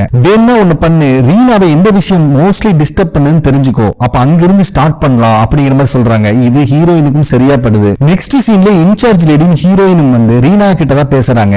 பட் ரீனா வந்துட்டு, நீங்க என்னதான் நீ சரி பண்ணி அனுப்பினாலும் என்னை சுத்தி இருக்கிறவங்கனால நான் திருப்பி பேஷண்டா தான் வருவேன் அப்படிங்கிற மாதிரி சொல்லிடுறான். சோ இதை கேட்கிற இவங்களுக்கும் நல்லாவே புரியுது. அப்ப இன்சார்ஜ் லேடி வந்துட்டு, நீ எந்த விஷயத்தை நினைச்சும் கவலைப்பட தேவையில்லை, உலகத்துல ப்ராப்ளம் இல்லாத மனுஷங்களே கிடையாது, நம்ம யாருமே பேஷண்டாவும் பிறக்கல, அதே மாதிரி கடைசி வரைக்கும் பேஷண்டாவும் இருக்க போறது இல்ல, நம்ம எல்லாத்தோட வாழ்க்கையிலையும் டார்க் சைடுன்னு சொல்லிட்டு ஒண்ணு இருக்கதான் செய்யும். பட் நீ எதை நினைச்சும் கவலைப்படாத, இருட்டுன்னு ஒண்ணு இருந்தா வெளிச்சம் ஒண்ணு வரும், அதுக்கு உனக்கு நாங்க சப்போர்ட் பண்றோம், பட் ஹேண்டில் பண்றது உங்க கையில தான் இருக்குன்னு சொல்லிட்டு அவ்வளவு பாசிட்டிவா பேசுறாங்க இந்த இன்சார்ஜ் லேடி. இதை கேட்டுட்டு இருக்கிற ரீனா கிட்டையும் சில சேஞ்சஸ் தெரியுது. இதை பார்த்துட்டு இருக்கிற ஹீரோயின் அவ்வளவு இம்ப்ரெஸ் ஆகிறா இவங்க பேசுறத பார்த்து. அதுக்கப்புறம் அவளோட ரூமுக்கு ரிட்டர்ன் வந்த ரீனாவும் இவங்க பேசின விஷயத்தை யோசிச்சு பார்த்துட்டு இருக்கா. அப்ப கரெக்டா ஹீரோயின் அங்க வந்து, உன்னைய மீட் பண்றதுக்கு உங்க அம்மா வந்திருக்காங்க, அதே கிரேப்ஸோட அப்படின்னு சொல்றான். சோ இவங்க ரெண்டு பேரும் விசிட்டர்ஸ் ரூம்ல பேசுறத ஹீரோயினும் மத்த டாக்டர்ஸ் நர்ஸ் எல்லாரும் பார்த்துட்டு தான் இருக்காங்க கேமரா வழியில. ஆஸ் யூசுவல் அவங்க அம்மா அந்த கிரேப்ஸ் எடுத்து வைக்கிறாங்க. இது நார்மலா இங்க கிடைக்காத எக்ஸ்போர்ட் குவாலிட்டி, உனக்காக நானே போய் வாங்கிட்டு வந்தேன் அப்படிங்கிற மாதிரி சொல்லிட்டு இருக்காங்க.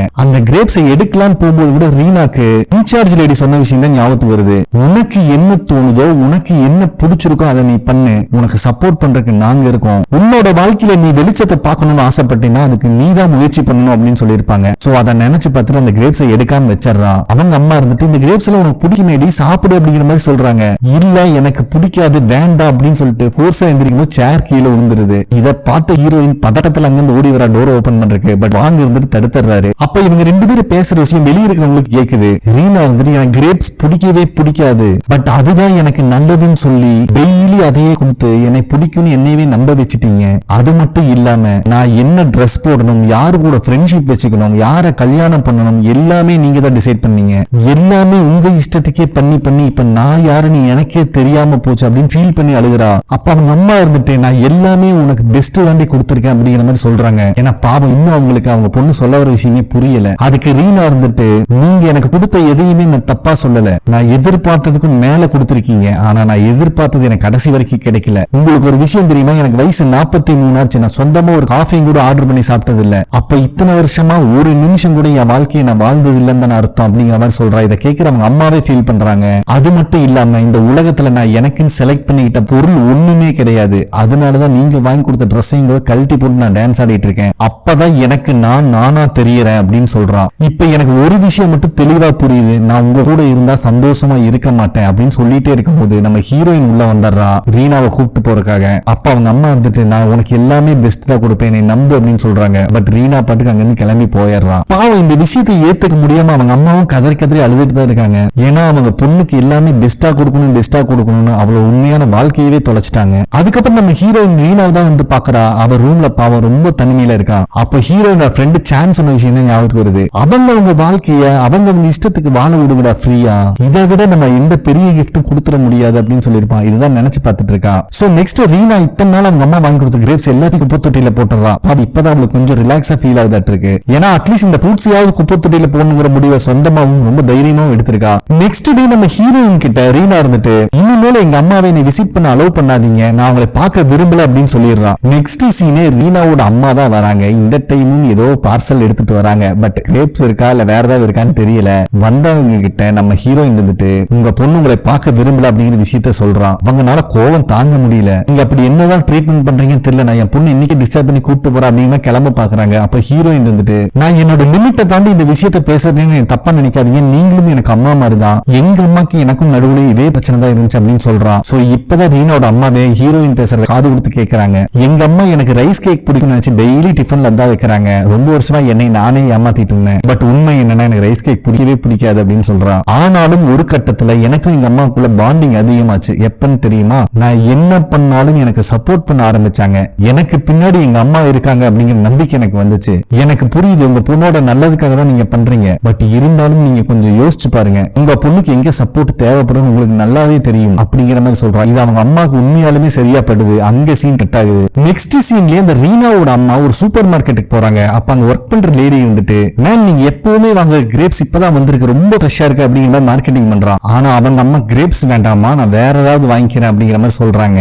சோ இவங்க அம்மாவும் அந்த பொண்ணோட ஃபீலிங்ஸ் புரிஞ்சு நடந்துக்க ஆரம்பிச்சுட்டாங்க அப்படிங்கறத அவ்வளவு அழகா இந்த சீன்ல காட்டியிருப்பாங்க. சோ நெக்ஸ்ட் சீன்லயே அவங்க அம்மா ரீனா மீட் பண்றத ஹாஸ்பிட்டல் வந்திருக்காங்க. அவன் இஷ்டமே இல்லாம வந்து உட்கார்றா. எப்பவும் போல அவங்க கொண்டு வந்த ஃபுட் டேபிள் மேலேயே இருக்கு, தயவு செஞ்சு கொஞ்சமாவது சாப்பிடுமா அப்படின்னு சொல்றாங்க. இவளுக்கு இஷ்டமே இல்ல, இருந்தாலும் அதே கிரேப்ஸ் தானே அப்படின்னு ஓபன் பண்ணி பார்த்தா அதுல எல்லா விதமான ஃபுட்டும் கலந்து இருக்கு, அந்த கிரேப்பும் அங்கதான் இருக்கு. அவங்க அம்மா வந்துட்டு தப்பா நினைக்காத, ஒரு கலரிங்காக தான் அந்த கிரேப்ஸ் அங்க வச்சிருக்கேன், இஷ்டம்னா சாப்பிடு இல்லைன்னா ஓரமா வச்சிரு அப்படின்னு சொல்றாங்க. இத கேட்கிற ரீனாவோட முகத்துல அப்படி ஒரு சிரிப்பு. இத பார்த்துட்டு இருக்கிற அவங்க அம்மாக்கு நல்லாவே புரியுது, இத்தனை வருஷமா ஒரு சின்ன விஷயத்திலும் கூட தான் சொந்த பொண்ணோட ஆசையை நிறைவேற்றாம போயிட்டேமே அப்படிங்கிற மாதிரி பார்த்துட்டு இருக்காங்க. இப்பதான் லைஃப்லயே ஃபர்ஸ்ட் டைம் அவங்க அம்மா கொண்டு வந்து ரொம்ப சந்தோஷமா ரீனா விரும்பி சாப்பிடுறா. அவங்க அம்மாவையும் சாப்பிட வைக்கிறா. இது எல்லாத்தையும் பார்த்துட்டு இருக்கிற ஹீரோயினுக்கும் சரியான ஹாப்பி. சோ ஒருத்தர் மனசுல இருக்கிற பிம்பத்தை உடைக்கிறதுக்கு ஒரு கல்லு தேவை, இனிமேல் அந்த கல்லான இருக்க போற அப்படின்னு நினைச்சிட்டு இருக்கா. அதுக்கப்புறம் ஹீரோயினை பார்த்தாலே செம ஹாப்பியா இருக்கா. அங்க வர வாங்குக்கு சரியான டவுட்,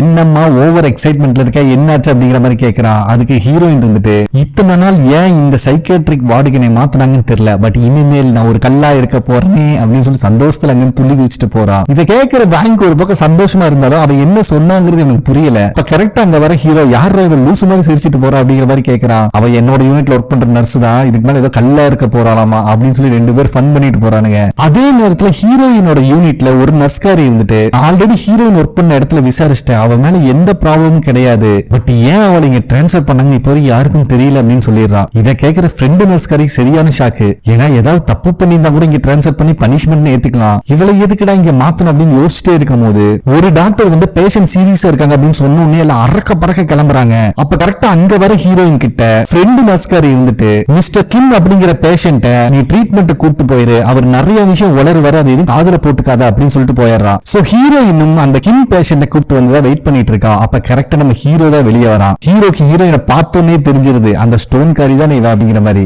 நம்ம ஹீரோயினுக்கும் இவனை பார்க்கும் போது டவுட் வருது, எங்கேயோ பார்த்த மாதிரி இருக்கே அப்படிங்கிற மாதிரி யோசிச்சுட்டு இருக்கா. அப்ப அந்த கிம் இருந்துட்டு இந்த சீலிங்ல உங்களுக்கு டிராகன் தெரியுதா அப்படிங்கிற மாதிரி கேட்கிறான். அப்பதான் ஹீரோயினுக்கு இதுக்கு முன்னாடி ஃப்ரெண்டு நர்ஸ்காரி சொல்லியிருப்பாள், இவன் நிறைய உளருவான் ஆனா எதையும் காதுல போட்டுக்காதன்னு, அந்த விஷயம் ஞாபகத்துக்கு வருது. ஆனாலும் ஹீரோயின் கிம் பேசுறதுக்கு ரெஸ்பான்ஸ் பண்றான். இதை கேட்கிற கிம்முக்கு சரியான சந்தோஷம். சந்தோஷம். ஏன்னா நான் என்ன பேசினாலும் உளறன்னு நினைச்சிட்டு இருக்காங்க, யாருமே பதில் பேச மாட்டாங்க அப்படின்னு சந்தோஷத்துல இருக்காரு. அப்ப கிம் இருந்துட்டு இந்த டிராகன் கிட்ட எல்லாம் ஃபயர் பிளேட் ஃபீல்டு தான் நான் யூஸ் பண்ணுவேன், ஆனா அது பத்துறது இல்ல அப்படின்னு சொல்லிட்டு இருக்கான். இது எல்லாத்தையும் ஹீரோயின் ஆர்வமா கேட்டுட்டு இருக்கிறத நம்ம ஹீரோவும் பார்த்துட்டு இருக்கான். அப்ப கரெக்டா அந்த கிம்முக்கு இருமல் வந்துருது. நம்ம ஹீரோவும் தண்ணி கொண்டு வந்து கொடுத்தா அதை எடுத்துக்க மாட்டேங்கிறான். எனக்கு அம்பரூசியா தான் வேணும் அப்படின்னு கேக்குறா. இது யாருக்குமே புரியல. அப்படின்னா என்னடா அப்படின்னு ஹீரோயின் கேட்டா அது கிரீன் வாட்டர் அப்படிங்கிற மாதிரி சொல்லிடுறான். ஹீரோயின் சரி ஓகே இரு நான் கொண்டு வரேன்னு சொல்லிட்டு அவ ஒரு கப்ல தண்ணி கொண்டு வந்து கொடுத்தா அதை வாங்கி குடிச்சிடறான். எனக்கு இத்தனை நாள் அம்பரூசியா யாருமே கொடுத்தது இல்ல, அதை கொடுத்த ஃபர்ஸ்ட் ஆள் நீங்க தான், ரொம்ப தேங்க்ஸ் அப்படிங்கிற மாதிரி கிம் சொல்றான். இதை எல்லா விஷயத்தையும் பக்கத்துல இருந்து பாக்குற ஹீரோக்கு சரியான ஆச்சரியம். ஏன்னா ஹீரோயின் பக்கத்துல இருக்கும் போது அவனுக்கு நெட்டி எடுக்கிற தாட்டே வரல. அது மட்டும் இல்லாம ஒரு பேஷண்ட் கிட்ட இவ்வளவு ஃப்ரெண்ட்லியாவும் அவங்க என்ன ஃபீல் பண்றாங்க அப்படிங்கறதையும் கூட ஹீரோயின் புரிஞ்சு நடந்துக்கிறது பெரிய ஆச்சரியமா இருக்கு. நெக்ஸ்ட் சீன்ல ஃபுட் கோர்ட்ல இன்சார்ஜ் லேடியும் ஹீரோயின் இதுக்கு முன்னாடி ஒரு டிபார்ட்மெண்ட் ஒர்க் பண்ணிருப்பாங்க, அங்க இருக்கிற இன்சார்ஜ் லேடி தான் உட்காந்து சாப்பிட்டு பேசிட்டு இருக்காங்க. ஹீரோயின் அவங்க கிட்ட உட்கார வரலான்னு வரும்போது அந்த லேடி ஹீரோயின் டாபிக் எடுத்தோன்னா பக்கத்து டேபிள் உட்காந்துடுறா. அப்ப அந்த லேடி வந்துட்டு ஹீரோயின் இப்ப எப்படி வேலை செய்யறா பரவாயில்லையா அப்படின்னு கேட்டா நம்ம இன்சார்ஜ் லேடி ஹீரோயினை சப்போர்ட் பண்ணி தான் பேசுறாங்க. பட் இருந்தாலும் அந்த லேடி சாரிங்க ஒருவேளை ஏன் பேர்டன் உங்க மேல இறக்கி வச்சுட்டோம்னு ஒரு கவலை இருந்துச்சு அப்படிங்கிற மாதிரி சொல்றாங்க. இதை கேட்கிற ஹீரோயின் ரொம்பவே ஃபீல் ஆகுறா. ஏன்னா இவங்களோட வார்த்தையை மதிச்சுதான் ஹீரோயின் இந்த டிபார்ட்மெண்ட் டிரான்ஸ்பர் ஆகிறது அக்செப்ட் பண்ணிருப்பான். அது மட்டும் இல்லாம அந்த லேடி இருந்துட்டு ஹீரோயின் ரொம்ப ரொம்ப நல்லவ, ஆனா அது மட்டும் இந்த ஃபீல்டுக்கு பத்தாது, அதனாலதான் அவளை டிரான்ஸ்பர் பண்ணிருக்கேன் அப்படிங்கிற மாதிரி சொல்லிடுறாங்க. பட் நம்ம இன்சார்ஜ் லேடி இருந்துட்டு நீங்க சொல்ற மாதிரி எல்லாம் இல்ல, நீங்க இருக்கிற பேஷண்ட்டுக்கு எல்லாத்துக்குமே ஹீரோயினை பிடிக்க ஆரம்பிச்சிருச்சு அப்படின்னு சப்போர்ட் பண்ணி தான் பேசிட்டு இருக்காங்க. ஆனா ஹீரோயின் இத்தனை நாள் நம்பின ஒரு பர்சன் இப்படி பேசுறது அவனால ஏத்துக்கவே முடியல. ஏன்டா இந்த உலகத்துல நல்லவளா இருக்கிறது ஒரு குத்தமாடா அப்படின்னு ரொம்பவே மனசுடைஞ்சு போயிடுறா. இந்த இடத்துல ஃபர்ஸ்ட் எபிசோட் கம்ப்ளீட் ஆகுது. ரெண்டாவது எபிசோட் ஸ்டார்டிங்லயே ஹீரோயின் இதுக்கு முன்னாடி ஒர்க் பண்ண இன்டர்னல் மெடிசன் யூனிட் தான் காட்டுறாங்க. அதுலதான் நம்ம ஹீரோயின் நர்ஸா ஒர்க் பண்ணிருக்காங்க. அப்ப அந்த யூனிட்ல ஒரு பொண்ணுக்கு அங்க ஒர்க் பண்ற நர்ஸ் ஐவி பண்றாங்க, அதாவது ட்ரிப்ஸ் ஏத்துறாங்க. ஆனா கொஞ்ச நேரத்திலேயே அந்த பொண்ணுக்கு கைவலி வர ஆரம்பிக்குது. அந்த பொண்ணு அந்த நர்ஸ்கிட்ட கம்ப்ளைண்ட் பண்றா. ஆனா அவங்க செக் பண்ணி பார்த்துட்டு ட்ரிப்ஸோட ஃப்ளோ எல்லாம் கரெக்டா தான் இருக்கு, சில பேருக்கு அப்படிதான் ஃபீல் ஆகும், இது பெரிய இஷ்யூ எல்லாம் கிடையாது அப்படிங்கிற மாதிரி சொல்லிட்டு போயிடுறாங்க. இருந்தாலும் அந்த பொண்ணுக்கு கைவலி அதிகமாயிட்டே இருக்கு. சோ அப்ப ஒர்க் பண்ற இன்னொரு நர்ஸ் கூப்பிட்டு கேட்கறா. அவங்களும் வந்து செக் பண்ணி பார்த்துட்டு எல்லாம் கரெக்டா தான் இருக்கு, நான் ட்ரிப்ஸோட ஃப்ளோ வந்து கம்மி பண்றேன் அப்படின்னு சொல்லிட்டு ஸ்பீடை கம்மி பண்ணி வச்சுட்டு போயிடுறாங்க. இதெல்லாம் கண்டிப்பா நம்மளே நிறைய பேர் ஃபேஸ் பண்ணிருப்போம். அப்ப அங்க வர நம்ம ஹீரோயின் அந்த பொண்ணு கைவலியில் இருக்கிறத பார்த்தோன்னா என்ன விஷயம் விசாரிக்கும் போது அந்த பொண்ணு இருந்துட்டு நான் ஆல்ரெடி 2 நர்ஸ் கிட்ட விசாரிச்சிட்டேன், நீங்களும் இதே பதில் தான் சொல்ல போறீங்க, ஆனாலும் என்னால கைவலி தாங்க முடியல அப்படின்னு சொல்றா. சோ ஹீரோயின் என்ன நினைச்சான்னு தெரியல, அவளோட யூனிட்ல தேடி ஒரு நீடிலையும் எடுத்துட்டு வரான். நான் நீடில சேஞ்ச் பண்றேன், இது அதை விட சின்ன சைஸ், கண்டிப்பா பெயின் ரிலீவ் ஆக சான்சஸ் இருக்கு அப்படின்னு சொல்லிட்டு நீடிலையும் சேஞ்ச் பண்றா நம்ம ஹீரோயின். அப்படி சேஞ்ச் பண்ணதுக்கு அப்புறம் அந்த பொண்ணுக்கு கைவலியும் கம்மியாகுது. இதுல அந்த பொண்ணு ரொம்பவே ஹாப்பி. சோ நம்ம ஹீரோயின் எங்க ஒர்க் பண்ணாலும் அவ்வளவு ஒர்க்க ஃபுல் டெடிகேஷன் தான் பண்ணிருக்கான். அதுக்கப்புறம் நம்ம ஹீரோ நைட் டைம்ல ஒரு பேஷண்ட் தூங்கிட்டு இருக்கும் போது அவங்களுக்கே தெரியாம அவங்களோட பிபி எல்லாம் செக் பண்ணிட்டு வரா. அப்ப கூட ஒர்க் பண்ற மத்த நர்ஸ் எல்லாம் கேக்குறாங்க இன்னத்துக்கு எங்கடி போயிட்டு வர அப்படிங்கிற மாதிரி. அதுக்கு நம்ம ஹீரோயின் இருந்துட்டு பேஷண்ட் 702 இருக்காங்கல்ல, இன்சோமினால கஷ்டப்படுறாங்க, அதாவது ஸ்லீப்பிங் டிசார்டர், அவங்களுக்கு அவ்வளவு சீக்கிரம் தூக்கமே வராது. இந்த பேஷண்ட் தூங்குற வரைக்கும் வெயிட் பண்ணி அவங்களை டிஸ்டர்ப் பண்ணாம அவங்களோட பிரஷர் எல்லாம் செக் பண்ணிட்டு வர அப்படிங்கிற மாதிரி சொல்றான். ஆக்சுவலா ஹீரோயின் பண்ணிருக்கிறது ரொம்ப அருமையான வேலை. ஆனா இருந்தாலும் கூட இருக்கிறவங்க எல்லாம் இன்டைரக்டா ஹீரோயின் திட்டுறாளுங்க, இங்க நிறைய வேலை இருக்கு, இதை விட்டுட்டு இப்ப நீ பண்ணது ரொம்ப முக்கியமா அப்படிங்கிற மாதிரி. இதுல ஹீரோயின் ரொம்ப அப்செட் ஆகுறா. அதுக்கப்புறம் ஹீரோயின் அவளோட டிபார்ட்மெண்ட் இன்சார்ஜ் கிட்ட பேசிட்டு இருக்கா. பட் அவங்க இருந்துட்டு மத்த நர்ஸ் எல்லாம் உன்னை பத்தி கம்ப்ளைண்ட் பண்றாங்க, நீ வேலை செய்யறதுல எந்த தப்பு இல்ல, பட் உன்னோட அளவுக்கு பொறுமை மத்தவங்களுக்கு கிடையாது. சோ இதுக்கு பெஸ்ட் ஐடியா சைக்கியாட்ரி டிபார்ட்மெண்ட்டுக்கு இப்போ ஒரு ஆள் தேவைப்படுறாங்க, நீ போறியா அப்படிங்கிற மாதிரி கேக்குறாங்க. அவங்க பேச்ச நம்பிதான் ஹீரோயின் இந்த டிபார்ட்மெண்ட்டுக்கே வந்திருப்பா. இப்ப அந்த விஷயத்த நினைச்சு பார்த்துட்டு இருக்கா. ஏன்னா யார் பேச்ச நம்பி இந்த டிபார்ட்மெண்ட்டுக்கு மாறினாலோ அவங்களே கழுவி ஊத்திட்டு இருக்கிறத கேட்டுட்டு தான் இருக்கா. அப்ப அந்த லேடி இருந்துட்டு ஹீரோயின் ரொம்ப ரொம்ப நல்லவ, ஆனா இருந்தாலும் அவளுக்கு ஸ்பீடு பத்தல. ஏன்னா நாங்க ஒர்க் பண்ணது இன்டர்னல் மெடிசன் டிபார்ட்மெண்ட்ல நிறைய ஃபர்ஸ்ட் எய்ட் கேஸ் தான் வரும். அப்போ இவன் நல்ல மனசை காட்டிட்டு இருக்கா, இது மத்த நர்ஸ்களுக்கு கடுப்பாகுது அப்படிங்கிற மாதிரி சொல்லிடுறாங்க. நான் இருந்தாலும் நம்ம இன்சார்ஜ் லேடி இருந்துட்டு நீ சொல்ற மாதிரி எல்லாம் இங்க இல்ல, இருக்கிற பேஷண்ட் எல்லாருக்குமே ஹீரோயினை பிடிக்க ஆரம்பிச்சிருச்சு அப்படிங்கிற மாதிரி சொல்லிடுறாங்க. பாவம் இவங்க மட்டும் தான் ஆறுதலா பேசுறாங்க. இதெல்லாம் கேட்கும்போது ஹீரோயின் ரொம்பவே ஹர்ட் ஆகுது. சரி இங்க நைஸா நழுவிடலன்னு பார்த்தா இன்னொரு டாக்டர் மேல மோதி சாப்பாடு எல்லாத்தையும் கீழே கொட்டிடுறா. டோட்டல் ஃபுட் கோர்ட்டே இவங்கள திரும்பி பார்த்துட்டு இருக்கு. ஹீரோயினுக்கு என்ன பண்றதுன்னு தெரியல, ரொம்ப பதட்டமாயிடுறா. இதை இந்த இன்சார்ஜ் லேடிஸும் பாத்துறாங்க. அங்க சீன் கட் ஆகுது. நெக்ஸ்ட் சீன்லயே சானோட அப்பா ஒரு ரெஸ்டாரண்ட் நடத்திட்டு இருப்பாரு, அங்கதான் ஒர்க் பண்ணிட்டு இருப்பான். அந்த ரெஸ்டாரண்ட்ல உட்காந்து குடிச்சிட்டு இருக்கா. அங்க வர சான் கிராண்ட் ஆயிடுறான். ஏன்னா ஃப்ரெண்ட்ஷிப்ல சொல்லாம எது வேணா பண்ணலாம், தனியா குடிச்சா மட்டும் ஏத்துக்கவே முடியாது. ஏண்டி உனக்கு என்னடி பிரச்சனை அப்படின்னு கேட்டா நம்ம ஹீரோயின் இது சரக்கு இல்ல, இது என்னோட கவலை அப்படின்னு சொல்லிட்டு குடிக்க ஆரம்பிக்கிறா. காண்டான சான் ஒரு டம்ளர் எடுத்துட்டு வந்து பாதி சரக்கு எடுத்துட்டு போயிடறான். உன் கவலையில பாதி நான் வாங்கிக்கிறேன் அப்படிங்கிற மாதிரி சொல்லிட்டு நட்புனா இதெல்லவா நட்பு. ஹீரோயின் பாவம் முடிச்சு மட்டையாயிடுறா. அதுக்கப்புறம் சான் பயபுள்ளதான் ஹீரோயினை வீட்டுக்கு கூட்டு வந்து டிராப் பண்றான். அப்ப வர வழியில கேட்கறான் என்ன பிரச்சனை, ஏதாவது ஷேர் பண்ண அப்படிங்கிற மாதிரி. நான் ஹீரோயின் எதுவுமே சொல்ற மாதிரி இல்ல, ஏன்னா ரொம்பவே ஹர்ட் ஆயிருக்கா. நெக்ஸ்ட் டே ஆஸ் யூசுவல் நம்ம ஹீரோயின் ஒர்க்கு கிளம்பும் போது அவங்க அம்மா ரைஸ் கேக் கொண்டு வந்து கொடுக்குறாங்க. இதுல ஹீரோயின் காண்டாகுது. தயவு செஞ்சு நான் சொல்றது கேளு, இது யாருக்குமே பிடிக்க மாட்டேங்குது, நீ டெய்லி பேக் பண்ணி கொடுத்துட்டு இருக்க அப்படின்னு சொல்றா. பட் இது எதுவும் அவங்க ஏத்துக்கிற மாதிரி இல்ல. சரி நானே கொண்டு வந்து தரேன் அப்படின்னு சொன்னா, ஐயோ வேண்டாம் சாமி நீ ஹாஸ்பிட்டல் சைடே வந்துற அப்படின்னு சொல்லிட்டு இவ வாங்கிட்டு கிளம்பி வந்துட்டு இருக்கா பஸ்ல. ஒரு வழியா ஹீரோயினுக்கு ஒரு சீட்டும் கிடைச்சிருது. அப்பதான் பெருமூச்சு விட்டு உட்காருவா. பக்கத்திலேயே ஹீரோ வந்து நிக்கிறான். நீங்களும் இதே ஏரியா தானே அப்படிங்கிற மாதிரி கேட்கிறா. அது ஹீரோயின் வந்துட்டு நான் ஆல்ரெடி நிறைய டைம் உங்களை பஸ்ல பாத்திருக்கேன் அப்படின்னு சொன்ன உடனே நம்மளுக்கு ஒரு மாதிரி ஃபீல் ஆகுது. ஹீரோயின் கையில தான் ரைஸ் கேக் இருக்கே, ஸ்மெல் வச்சே பைபிள கண்டுபிடிச்சிடறான். ரைஸ் கேக் தானே உள்ள இருக்கு அப்படிங்கிற மாதிரி. இதை கேட்ட உடனே ஹீரோயின் அவ கண்ட்ரோல் இல்லாம என்னடா மூக்கு அப்படின்னு டைலாக் விட்டுறா. இதுல ஹீரோக்கு ஒரு மாதிரி ஆயிருது. ஐயோ அப்படி சொல்லிங்க, உங்களுக்கு ஸ்மெல்லிங் சென்ஸ் நல்லா இருக்குன்னு சொல்ல வந்த அப்படின்னு சொல்லி சமாளிச்சிடறா. நம்ம ஹீரோக்கா அந்த ரைஸ் கேக் ஒரு ஸ்மெல்ல பார்க்க பார்க்க ஜொல்லூருது. அதை தொட்டு வேற பாத்துக்கிறான். பரவாயில்ல உங்க அம்மா நல்லா சூடா பேக் பண்ணி கொடுத்துருக்காங்க, இவளுக்கா என்ன சொல்றதுன்னே தெரியல. அப்ப கரெக்டா ஹீரோயின் பதில சீட்டு வேற காலி ஆயிருது. நம்ம பைபிள வந்து உட்காந்துக்கிறான். அப்ப ஹீரோயின் ஓப்பனாவே கேட்டறா, லாஸ்ட் டைம் உங்களை பார்க்கும்போது உங்க கையை வச்சு நீங்களே பேசிட்டு இருந்தீங்களே என்ன பிரச்சனை அப்படின்னு. அப்பதான் அவன் சொல்றா, என்னால நெட்டை எடுக்காம இருக்க முடியாது கையில, எனக்கு ஓசிடி ப்ராப்ளம் இருக்கு அப்படிங்கிற விஷயத்த சொல்லதான் பைபிள ஷாக் ஆகுறான். ஏன்னா இவ்வளவு நேரமே நெட்டை எடுக்கவே இல்லை கையில. அப்ப அவனுக்கு கரெக்டா டாக்டர் கான் சொன்ன விஷயம் ஞாபகம் வருது. இதுல இருந்து டிஸ்ட்ராக்ட் ஆகணும்னா வேற ஏதாவது விஷயத்துல நீ ரொம்ப இன்வால்வ் ஆகணும் அப்படின்னு. இப்போ நான் நெட்டை எடுக்காம இருக்கிறதுக்கு காரணம் ஹீரோயினா இல்ல கையில இருக்கிற ரைஸ் கேக்கா அப்படிங்கிற மாதிரி பாத்துட்டு இருக்கு இந்த பக்கி. அதுக்கப்புறம் ஹீரோயின் அவளோட யூனிட்டுக்கு வந்து ஃப்ரண்ட் டெஸ்க்ல கொண்டு வந்து டிஃபனை கொடுக்குறா. அங்க இருக்கிற செக்யூரிட்டி இருந்துட்டு ரைஸ் கேக்னால இன்னொரு ஹாஸ்பிட்டல் ஏதோ அசம்பாவிதம் நடந்துருச்சு, இனிமேல் அதை கொண்டு வராதீங்க அப்படின்னு சொல்லிடுறான். பக்கத்திலேயே நம்ம ஹீரோ மோப் முடிச்சுட்டே தான் வந்திருக்கான். சரி ஒன்னும் பிரச்சனை இல்லப்பா, நீ லாக்கர்ல வை, நாங்க அப்புறமேல எடுத்துக்கிறோம் அப்படிங்கிற மாதிரி சொல்றான். என்னதான் செக்யூரிட்டி லாக்கர்ல வச்சாலும் நம்ம ஹீரோக்கு மனசே இல்ல. ஏங்க நாங்க வந்து எடுக்கிற வரைக்கும் நீங்க எதுவும் சாப்பிட மாட்டீங்களா அப்படின்னு செக்யூரிட்டி போய் கேட்டுட்டு இருக்கான். இதையெல்லாம் பார்த்துட்டு இருக்க ஹீரோயினுக்கு என்ன சொல்றதுனே தெரியல. அப்ப ஹீரோவை பார்த்து நீங்க ஏதாவது டிரான்ஸ்பர் ஆகி என்னோட யூனிட்டுக்கு மாறிட்டீங்களா அப்படின்னு கேட்கிறான். அப்பதான் நம்ம ஹீரோக்கு ஞாபகத்துக்கு வருது, பயபுல சோத்துக்கு ஆசைப்பட்டு அவன் யூனிட்டுக்கு போகாம ஹீரோயின் பின்னாடியே வந்திருக்கான் ஹச் டாக் மாதிரி. அதுக்கப்புறம் நம்ம ஹீரோயின் ட்ரெஸ் எல்லாம் சேஞ்ச் பண்ணிட்டு டியூட்டிக்கு வரும்போது அங்க இருக்க நர்சஸ் எல்லாம் யாரையோ கழுவி ஊத்திட்டு வராங்க. ஹீரோயின் அவளை பத்தி தான் ஏதோ காசிப் பேசன்னு சொல்லிட்டு வந்து ஒளிஞ்சுக்கிறா. அப்ப அங்க இருக்க இன்சார்ஜ் லேடி அந்த நர்ஸ் எல்லாம் திட்டம் போதா தெரியுது ஏதோ டாக்டரை பத்தி பேசியிருக்காங்கன்னு சொல்லிட்டு. அதுக்கப்புறம் நம்ம ஹீரோயின் கிட்ட கிம்மை இன்னைக்கு டிரான்ஸ்பர் பண்றாங்க.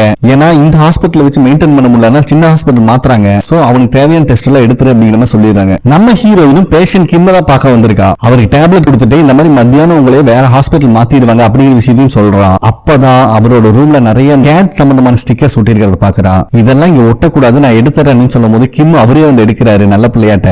பட் பயப்புள்ள அந்த ஸ்டிக்கர் எடுக்கிறங்க பேர்ல கொஞ்சம் ஆக்ரோஷமா தான் பிஹேவ் பண்ணிட்டு இருக்கான். என்னதான் அவனுக்கு பிடிச்ச விஷயத்தை ஒட்டிருக்கான், அதை எடுக்க சொல்லுமா லைட்டா ஹர்ட் ஆகும்ல. அதுக்கப்புறம் ஒரு நர்ஸ் கிட்ட ஒரு பேஷண்ட் சண்டை போட்டுட்டு இருக்கான். ஏமா நான் உங்ககிட்ட கத்தி கன் அந்த மாதிரி பெரிய வெப்பன்ஸ் எல்லாம் கேட்கலாமா, சாதாரண பொருள் தான் கேட்டேன், இதுக்கு ஏமா இவ்வளவு பில்டப் போடுற அப்படின்னு சொல்லி கத்திட்டு இருக்கான். அப்ப அந்த இடத்துக்கு நம்ம கேர் கிவர் யூன் வந்துடுறாரு. பட் இந்த பேஷண்ட் யார் பேச்சையும் கேட்கற மாதிரி இல்ல, நான் டாக்டரை பார்த்தே ஆகணும் அப்படின்னு சொல்லிடுறான். அடுத்த சீன்லயே டாக்டர் வேங், இந்த நர்ஸ் அப்புறம் அந்த பேஷண்ட் 3 பேர் தான் உட்காந்துட்டு இருக்காங்க. அப்ப அந்த பேஷண்ட் இருந்துட்டு எனக்கு எழுதுறதுக்கு வந்து ஒரு பென்சில் தேவைப்படுது, அது மட்டும் யூஸ் பண்ற பர்மிஷன் கொடுங்க அப்படிங்கிற மாதிரி வேங் கிட்ட கேட்கறான். ஆனா நர்ஸ் இதுக்கு ஒத்துக்க மாட்டேங்கிறாங்க. ஏன்னா இந்த ஒரு பேஷண்ட்டுக்கு நம்ம ப்ரொவைட் பண்ணா எல்லா பேஷண்ட் கேட்க ஆரம்பிச்சிருவாங்க, சில பேர் வயலன்ஸாவும் பிஹேவ் பண்ணுவாங்க அப்படின்னு இந்த நர்ஸ் நினைக்கிறாங்க. பட் இருந்தாலும் வேங் வந்து பென்சில் உனக்கு கொடுக்குறேன் அப்படின்னு சொல்லிடுறாரு. இதை கேட்கிற நர்ஸே ஷாக் ஆயிடுறான். ஆனா பேஷண்ட்டுக்கு சரியான சந்தோஷம். அங்கிருந்து வெளியே வரும்போது வேங் நர்ஸ் கிட்ட என்ன சொல்றாருன்னா, இந்த பேஷண்ட்டுக்கு பைபோலார் டிசார்டர் இருக்கு, அது மட்டும் இல்லாம இவன் கடவுளோட குழந்தைன்னு இவனையவே இவன் நினைச்சிட்டு இருக்கான். சோ இந்த மாதிரி சமயத்துல இவனுக்கு நம்ம ஏதாவது கொடுத்து ஹெல்ப் பண்ணா கண்டிப்பா அவன் இம்ப்ரூவ்மெண்ட் ஆகிறதுக்கான சான்சஸ் இருக்கு அப்படிங்கிற மாதிரி சொல்லிட்டு போயிடுறாரு. இந்த விஷயத்தை இந்த நர்ஸ்காரி ஃப்ரெண்ட் நர்ஸ் கிட்ட சொல்றான். ஆனா இதை கேட்கிற அவளுக்கு செம காண்டா. ஏன்னா இந்த மாதிரி ஒரு பேஷண்ட் கேட்டு நம்ம இல்லன்னு சொன்னதுக்கு அப்புறம் டாக்டர் ப்ரொவைட் பண்ண எல்லா பேஷண்ட்டும் நர்ஸை வந்து ரொம்ப கேவலமா ட்ரீட் பண்ண ஆரம்பிச்சிடுறாங்க. இதனாலதான் டாக்டர் மேல வெறுப்பாகுது அப்படின்னு கட்டிட்டு இருக்கா. நம்ம ஹீரோயின் பேஷண்ட் கிம் டிரான்ஸ்பர் பண்றதுக்கான ப்ரொசீஜர்ல பிரிண்ட் அவுட் எடுத்துட்டு இருக்கும்போது சீனியர் டாக்டர் அங்க வராரு. கிம் இந்த ஹாஸ்பிட்டல் அட்மிட் ஆனு நான் தான் ட்ரீட் பண்ணிட்டு இருந்தேன், அதனால நான் போய் குட் பை சொல்லிட்டு வந்துடுறேன், பட் அவன் டிரான்ஸ்பர் ஆகி போற வரைக்கும் நீ கூட இருந்து பாத்துக்கோ அப்படின்னு சொல்லிட்டு அவரு கிளம்பிடுறாரு. அதுக்கப்புறம் நம்ம ஹீரோயின் வந்துட்டு கிம்மோட ஃபைலை எடுத்து பாக்குறா. அதுல என்ன போட்டுருந்தா, கிம் இந்த ஹாஸ்பிட்டலுக்கு ஃபர்ஸ்ட் வரும்போது அவருக்கு ஸ்லீப்பிங் டிசார்டர் மட்டும் தான் இருந்திருக்கு, அதுக்கும் அவருடைய ஒர்க் ஸ்ட்ரெஸ் தான் ரீசன் அப்படின்னு போட்டிருக்கு. இப்பதான் நமக்கு ஃபிளாஷ்பேக் காட்டுறாங்க. ஃபர்ஸ்ட் கிம் வந்து இந்த சீனியர் டாக்டர் தான் மீட் பண்ணிருப்பாரு. இப்ப கிம் எப்படி இருக்காருன்னு பாருங்க. ஆக்சுவலா அவர் ஒரு பெரிய கம்பெனில ஒர்க் பண்ணிட்டு இருக்கிற ஒரு ஆளு. ஸ்டார்டிங்ல அவருக்கு ஸ்லீப்பிங் டிசார்டர் தான் இருந்திருக்கு. அப்ப கிம் என்ன சொல்றாருன்னா, இப்ப புதுசா வந்திருக்கிற பாஸ் ரொம்பவே அவமானப்படுத்திட்டு இருக்கான், இதனால நான் ரொம்ப மன உளைச்சலுக்கு ஆளாயிட்டு இருக்கேன் அப்படிங்கிற மாதிரி நம்ம டாக்டர் கிட்ட சொல்லிட்டு இருக்காரு. அதுக்கு டாக்டர் இருந்துட்டு கொஞ்ச நாள் லீவ் போட்டுட்டு இங்க ட்ரீட்மெண்ட் எடுத்துக்க சொல்றாரு. ஆனா கிம் அதை ஒத்துக்கிற மாதிரி இல்ல. ஏன்னா இப்ப ஒரு முக்கியமான ப்ராஜெக்ட்ல ஒர்க் பண்ணிட்டு பண்ணிட்டு இருக்காரு. இத சக்சஸ்ஃபுல்லா முடிச்சு பாஸ் கிட்ட நல்ல பேர் வாங்குறது தான் இப்ப கிம்முக்கு ரொம்பவுமே அவசியமா இருக்கு. அதனால அந்த ப்ராஜெக்ட்ல கம்ப்ளீட் பண்ணிட்டு அதுக்கப்புறம் நான் வந்து ட்ரீட்மெண்ட் எடுத்துக்கிறேன் அப்படிங்கிற மாதிரி சொல்லிடுறாரு. சோ இவர் தெளிவா பேசுறதுனால இது டாக்டருக்கும் சரியா படுது, அவரும் அக்செப்ட் பண்ணிக்கிறாரு. ஆனா கிம்மோட இந்த ஸ்லீப்பிங் டிசார்டர் போக போக அதிகமாக ஆரம்பிச்சிருது. இந்த ஸ்டேட் இவங்க கேஸ் லைட்டிங் அப்படின்னு மென்ஷன் பண்றாங்க. அதாவது ஒரு பர்சன் மத்தவங்க பேச்சு கேட்டு மேனிபுலேட் ஆகி தான் எடுக்கிற சொந்த முடிவே சரியா தப்பான்னு தெரியாத அளவுக்கு ஒரு ஸ்டேட்ல இருக்கிறது தான் கேஸ் லைட்டிங். இப்பவும் கூட பாத்தீங்கன்னா கிம்மோட ரூம்ல அவரு மட்டும்தான் அவ்வளவு பெருசா இருக்காரு. நம்ம நார்மலா யூஸ் பண்ற திங்ஸ், டேபிள், கட்டில் எல்லாமே அவ்வளவு சின்னதா இருக்கு. அந்த அளவுக்கு நம்ம கிம் மனசளவுல மேனிபுலேட் ஆயிருக்காரு அப்படிங்கறத அவ்வளவு அருமையா ஸ்கிரீன் பிரசன்ட் பண்ணிருக்காங்க. அதுக்கு அடுத்த சீனே நம்ம கிம் ப்ராஜெக்ட் பத்தி எக்ஸ்பிளைன் பண்ணிட்டு இருக்காரு சேர்மேன் முன்னாடி. பட் இவரோட பாஸும் அங்கதான் இருக்காரு.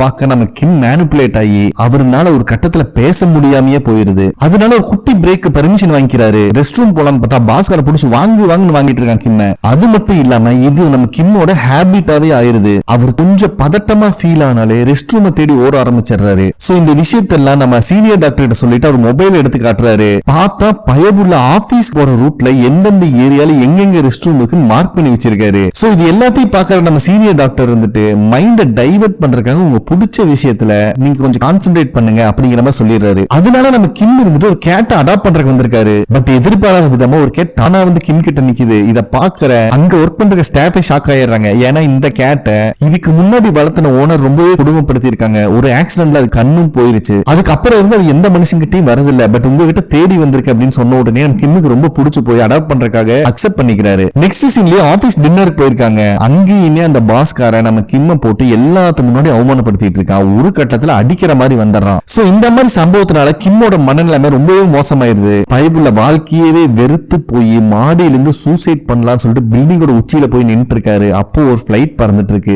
அதோட ஹீரோயின் கிம்மோட ஃபைல க்ளோஸ் பண்ணிடுறா. ஏன்னா இதுக்கு மேல அவனால படிக்க முடியல. அவளை அறியாமையே அழுதுட்டு இருக்கா ஹீரோயின். நம்ம ஊர்லயே நிறைய பேர் அப்படிதானே பண்றானுங்க. தனக்கு கீழே ஒர்க் பண்றவனி சக மனுஷனா நினைச்சா இந்த மாதிரி ப்ராப்ளம் எல்லாம் வரவே வராது. சோ ஹீரோயின் ஃபீல் பண்ணி அழுதுட்டு இருக்கிறது அங்க வர டாக்டர் கான் பாத்துறாரு. என்னம்மா பேஷண்ட் ஃபைல பார்த்து அழுதுட்டு இருக்க, என்ன பிரச்சனை அப்படின்னு கேட்டா நம்ம ஹீரோயின் அப்படியெல்லாம் ஒண்ணு இல்லன்னு சமாளிக்கிறா. ஆனா இந்த பைபிள விடுற மாதிரி இல்ல. ஹீரோயினை வம்பிழுத்துட்டு இருக்கா. உண்மையை சொல்லி எதுக்கு அழுது அப்படிங்கிற மாதிரி. அப்ப கரெக்டா அங்க வர லேடி டாக்டர், இவங்க பேர் டாக்டர் சா. அவங்க காங்கோட காதை புடிச்சு திரும்பி உனக்கே பின்னாடி நிக்காம போயிட்டு இருக்கு, நீ ஏன்டா அடுத்தவங்க பிரச்சனை மூவ் கொண்டு வந்தீங்க அப்படிங்கிற மாதிரி நோஸ் கட் பண்ணி விட்டுறாங்க.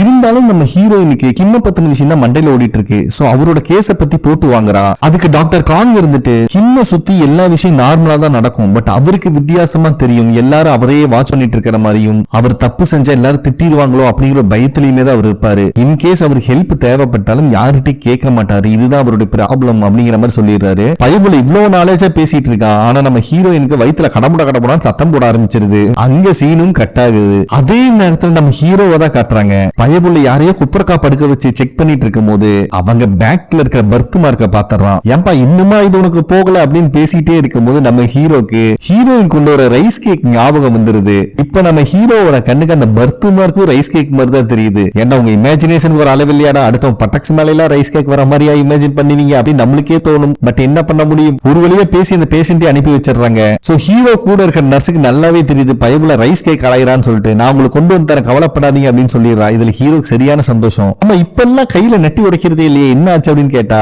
எந்த பதிலும் சொல்லாம ஹாப்பியா இருக்கா நம்ம ஹீரோ. அதுக்கப்புறம் அங்க இருக்கிற பேஷண்ட்ஸ்க்கு எல்லாம் எக்ஸசைஸ் சொல்லி கொடுத்துட்டு இருக்கும் போது ஒருத்தனுக்கு மட்டும் வயிற்று வலி வந்துருது. சோ அப்ப கரெக்டா டாக்டர் வாங்க கிராஸ் பண்ணி போறத இந்த நர்ஸ் பாத்துறாங்க. இவங்களுக்கு வாங்க மேல ஒரு கண்ணு. நேர டாக்டர் கிட்ட வந்து நீங்க பேஷண்ட் உடனே ட்ரீட் பண்ணி ஆகணும் அப்படின்னு கேக்குறாங்க. பக்கத்திலேயே டாக்டர் காங் இருக்காரு. அட யார் பேஷண்டா இருந்தா இந்த மாதிரி நான் பாத்துக்கிறேன் அப்படிங்கிற மாதிரி காங் சொல்றான். பட் வாங்குக்கு புரிஞ்சிருது. காங்கோட காதை திருகி ஃபர்ஸ்ட் பைல்ஸ் ப்ராப்ளத்தை பாரு, அப்புறம் மத்த விஷயத்த மூக்கு நுழைப்பியாவா அப்படின்னு சொல்லிட்டு இந்த நர்ஸ் கிட்ட பேஷண்ட கூப்பிட்டுவாங்க அப்படின்னு பர்மிஷன் கொடுத்துறாரு. சோ வாங்குக்கும் இந்த நர்ஸ் மேல ஒரு கண்ணு இருக்கிற மாதிரி தான் தெரியுது. அது போக போக பார்க்கலாம். நெக்ஸ்ட் சீன்லயே வாங்க ஒரு லேடியை கூப்பிட்டு வந்து இவன் கிம்மோட ஆன்டி டிரான்ஸ்பர் ஆகிறதுக்கு முன்னாடி அவனை பாக்குறதுக்காக வந்திருக்காங்க அப்படின்னு நம்ம நர்ஸ் கிட்ட சொல்றாரு. பட் நர்ஸ் இருந்துட்டு க்ளோசஸ்ட் ஃபேமிலி மெம்பர்ஸ் தான் அலோவ் பண்ண முடியும் அப்படிங்கிற மாதிரி சொல்லிடுறாங்க. இருந்தாலும் வாங்க நான் பர்மிஷன் கொடுத்துட்டேன், உங்க மேல நம்பிக்கை இருக்கு அப்படின்னு நர்ஸ் இம்ப்ரெஸ் பண்ண ட்ரை பண்றாரு. அதனால நர்ஸ்னால எந்த பதிலும் பேச முடியல. அதுக்கப்புறம் தனியா வந்து ஃப்ரெண்டு நர்ஸ் கிட்ட புலம்புன்னு புலம்புறா. ஏன்னா இவனுக்கு என்னைக்காவது ஒரு நாள் வருவானுங்க, இவனுக்கிட்ட பேஷண்டோட ஃபுல் மெடிக்கல் ஹிஸ்டரி நம்ம உட்காந்து உளறிட்டு கிடக்கணும் அப்படிங்கிறது இவனுக்கு கடுப்பாகுது. சோ இந்த ரெண்டு நர்ஸ் வாங்க பத்தி பேசிட்டு இருக்கிறத தூரமா இருந்து நம்ம ஹீரோயின் பாக்குறா. பட் அவளை பத்தி தான் ஏதோ காசிப் பேசிட்டு இருக்காங்க அப்படிங்கிற மாதிரி ஹீரோயின் நினைச்சுக்கிறா. அதுக்கப்புறம் ரெண்டு நர்ஸ் கடைகளும் ஸ்நாக்ஸ் சாப்பிடலாம் வந்து அவளோட லாக்கர் ஓபன் பண்ணா கவர் மட்டும்தான் இருக்கு. ஃப்ரெண்டு நர்ஸ்காரி. ஏன்னா இது எல்லா எல்லாத்துக்குமே டாக்டர் காங் தான் காரணம். புடிச்சு திட்டிட்டு இருக்கா. அப்ப ஹீரோயின் வந்துட்டு கவலைப்படாதீங்க, நான் ரைஸ் கேக் கொண்டு வந்திருக்கேன், அது வேணா சாப்பிடலாம் அப்படின்னு சொல்லிட்டு அவங்களுக்காக ரைஸ் கேக் எடுத்துட்டு வரக்குள்ளேயும் ஆல்ரெடி ஹீரோயினோட இன்டர்னல் மெடிசன்ல ஒர்க் பண்ண ஒரு நர்ஸ்காரி கூட சேர்ந்து மக்ரோன் சாப்பிட்டு இருக்காளுங்க. ஹீரோயின் ரைஸ் கேக் கொண்டு வந்தாலும் இவளுக்கு மக்ரோன் தான் விரும்பி சாப்பிடறாங்க. ஹீரோயின் கிராண்ட் ஆகுது, யாருமே இவ தொட மாட்டேங்கிறாங்க அப்படின்னு யோசிச்சுட்டே இருக்கும் போது ஆல்ரெடி இந்த ரைஸ் கேக் மேல பைத்தியமா இருக்காரு நம்ம ஹீரோ. அவர் வந்துடுறாரு, எடுத்து சாப்பிட்டு பயபுள்ள வர்ணிச்சு தள்ளிட்டு இருக்காரு. இதுல அந்த இன்டர்னல் மெடிசன் ஒர்க் பண்ற நர்ஸ் வேற கம்பல் பண்ணி சாப்பிட வச்சிட்டு இருக்காரு. அதுக்கப்புறம் நம்ம ஹீரோயின் கிம்மோட ரூமுக்கு தான் வரா. பயபுள்ள எல்லாம் ரெடி ஆயிட்டாருன்னு பதட்டமா இருக்காரு. வேற ஹாஸ்பிட்டல் டிரான்ஸ்பர் ஆனா மட்டும் நான் குணமாயிருவேனா அப்படிங்கிற மாதிரி கேட்கிறாரு. பட் ஹீரோயின் பாசிட்டிவா தான் விட்டு பேச்சு கொடுத்துட்டு இருக்கா. இருந்தாலும் இதுக்கு முன்னாடி அவருடைய பாஸ் நிறைய பேருக்கு முன்னாடி அவர் அவமானப்படுத்தினது அவர் கண்ணு முன்னாடி வந்துட்டு இருக்கு. கண்டிப்பா நான் இதுல ரெக்கவர் ஆக மாட்டேன், நான் ஹாஸ்பிட்டல் மாறியே ஆகணுமா அப்படின்னு கேட்கிறாரு. ஹீரோயின் பதிலே இல்ல. சரி ஓகே, உங்களுக்கு நான் ஒரு இன்ஜெக்ஷன் கொடுக்குறேன், இது ஆம்புலன்ஸ்ல நீங்க டிராவல் பண்ணும்போது ரிலாக்ஸ் பண்ண ஹெல்ப் பண்ணும் அப்படின்னு சொல்றான். ஆனா கிம் இருந்துட்டு அவருடைய பூனையை, அதாவது கடைசியா தத்தெடுத்தாரு பாத்தீங்கன்னா, அந்த பூனையை பார்க்கணும் அப்படிங்கிற மாதிரி ஆசைப்படுறாரு. பட் ஹாஸ்பிட்டல்ல பெட்ஸ் எல்லாம் அலோவ் பண்ண மாட்டாங்களே, சோ இது ஹாஸ்பிட்டல் ரூல்ஸ்லயே இல்ல, பெட்ஸ் அலோவ் பண்ண மாட்டாங்க அப்படின்னு ஹீரோயின் சொல்றா. கிம் ஹீரோயின் கிட்ட ரொம்ப ரெக்வஸ்ட் பண்ணி கேட்கிறாரு, நான் ஒரே ஒரு டைம் என்னோட பூனையை பார்க்கணும் அப்படின்ட்டு. ஹீரோயினால சரியா ஒர்க் பண்ண முடியல, இதை பத்தி யோசிச்சுட்டு இருக்கா. அப்ப திடீர்னு ஒரு விஷயம் கிளிக் ஆகுது. சோ கிம்மோட கார்டியன் நம்பரை எடுத்து அவர்கிட்ட பேசுறா. அவரும் பூனையை வீடியோ ரெக்கார்ட் பண்ணிட்டு வந்து ஒரு டேப்லெட்ல கொடுக்கறாரு. ஹீரோயினும் அதை கொண்டு போய் கிம் கிட்ட காமிச்சா கிம் ரொம்பவே சந்தோஷப்படுறான். அப்ப ஹீரோயின் இருந்துட்டு உங்க பூனை நல்லா இருக்கு, இப்ப நல்லா சாப்பிடுது அப்படிங்கிற மாதிரி சொல்றான். பட் இதை கிம்னால ஏத்துக்க முடியல. ஏன்னா நான் தான் அந்த பூனையோட அப்பா, நான் இல்லாம அமைப்பி நல்லா இருப்பான், நீ போய் சொல்ற அப்படின்னு கண்ணா பின்னு ஹைப்பர் டென்ஷன் ஆயிடுறான். ஹீரோயினாலேயே அவனை கண்ட்ரோல் பண்ண முடியல. இவன் கத்துன்னு கத்துறது மத்த பேஷண்ட் ஓவரா இரிட்டேட் பண்ண ஆரம்பிச்சிருது. அதுக்குள்ளே மத்த நர்சஸ் எல்லாம் அங்க வந்து ஒரு வழியா கிம்ம நார்மல் ஆக்கிடுறாங்க. சோ இப்படி ஒரு விஷயம் நடந்தனால இப்போதைக்கு கிம்ம டிரான்ஸ்பர் பண்ண முடியாது அப்படின்னு சொல்லிட்டு டாக்டர் வாங்க ஒரு பிரதர் கிட்ட சொல்றாரு. இருந்தாலும் ஒரு பிரதர் ஏத்துக்கிற மாதிரி இல்ல. நீங்க தாண்டா என்னோட பிரதர் நல்லா இருக்கான், கேட்டோட ஆக்டிவிட்டிஸ் எல்லாம் ரெக்கார்ட் பண்ணி கொண்டு வர சொன்னீங்க அப்படிங்கிற மாதிரி திட்டுறான். எல்லாத்தினாலையும் பதில் பேச முடியும், சாரி மட்டும் சொல்லிட்டு இருக்காங்க. அதே டைம்ல நர்ஸ் ரூம்ல நம்ம ஹீரோயின் போட்டு வாங்கிட்டு இருக்காங்க. நான் உன்னை இன்ஜெக்ஷன் மட்டும் தானே போட சொன்னேன், ஏன் தேவையில்லாத வேலை பண்ற அப்படிங்கிற மாதிரி கேட்டா நம்ம ஹீரோயின் வந்துட்டு நான் கிம்முக்கு ஹெல்ப் பண்ணணும் தான் நினைச்சேன் அப்படிங்கிற மாதிரி சொல்றான். அப்ப நர்ஸ் பார்க்க இருந்துட்டு கிம்ம நம்ம நைட் டீமுக்கு மாத்திடலாம், இன்னைக்கு நம்ம டீம் டின்னர் இருக்கு எல்லாம் ரெடி ஆகுன்னு சொல்லிட்டு போயிடுறான். நெக்ஸ்ட் சீன்ல நீங்க எல்லாரும் டீம் டின்னர் தான் வந்திருக்காங்க.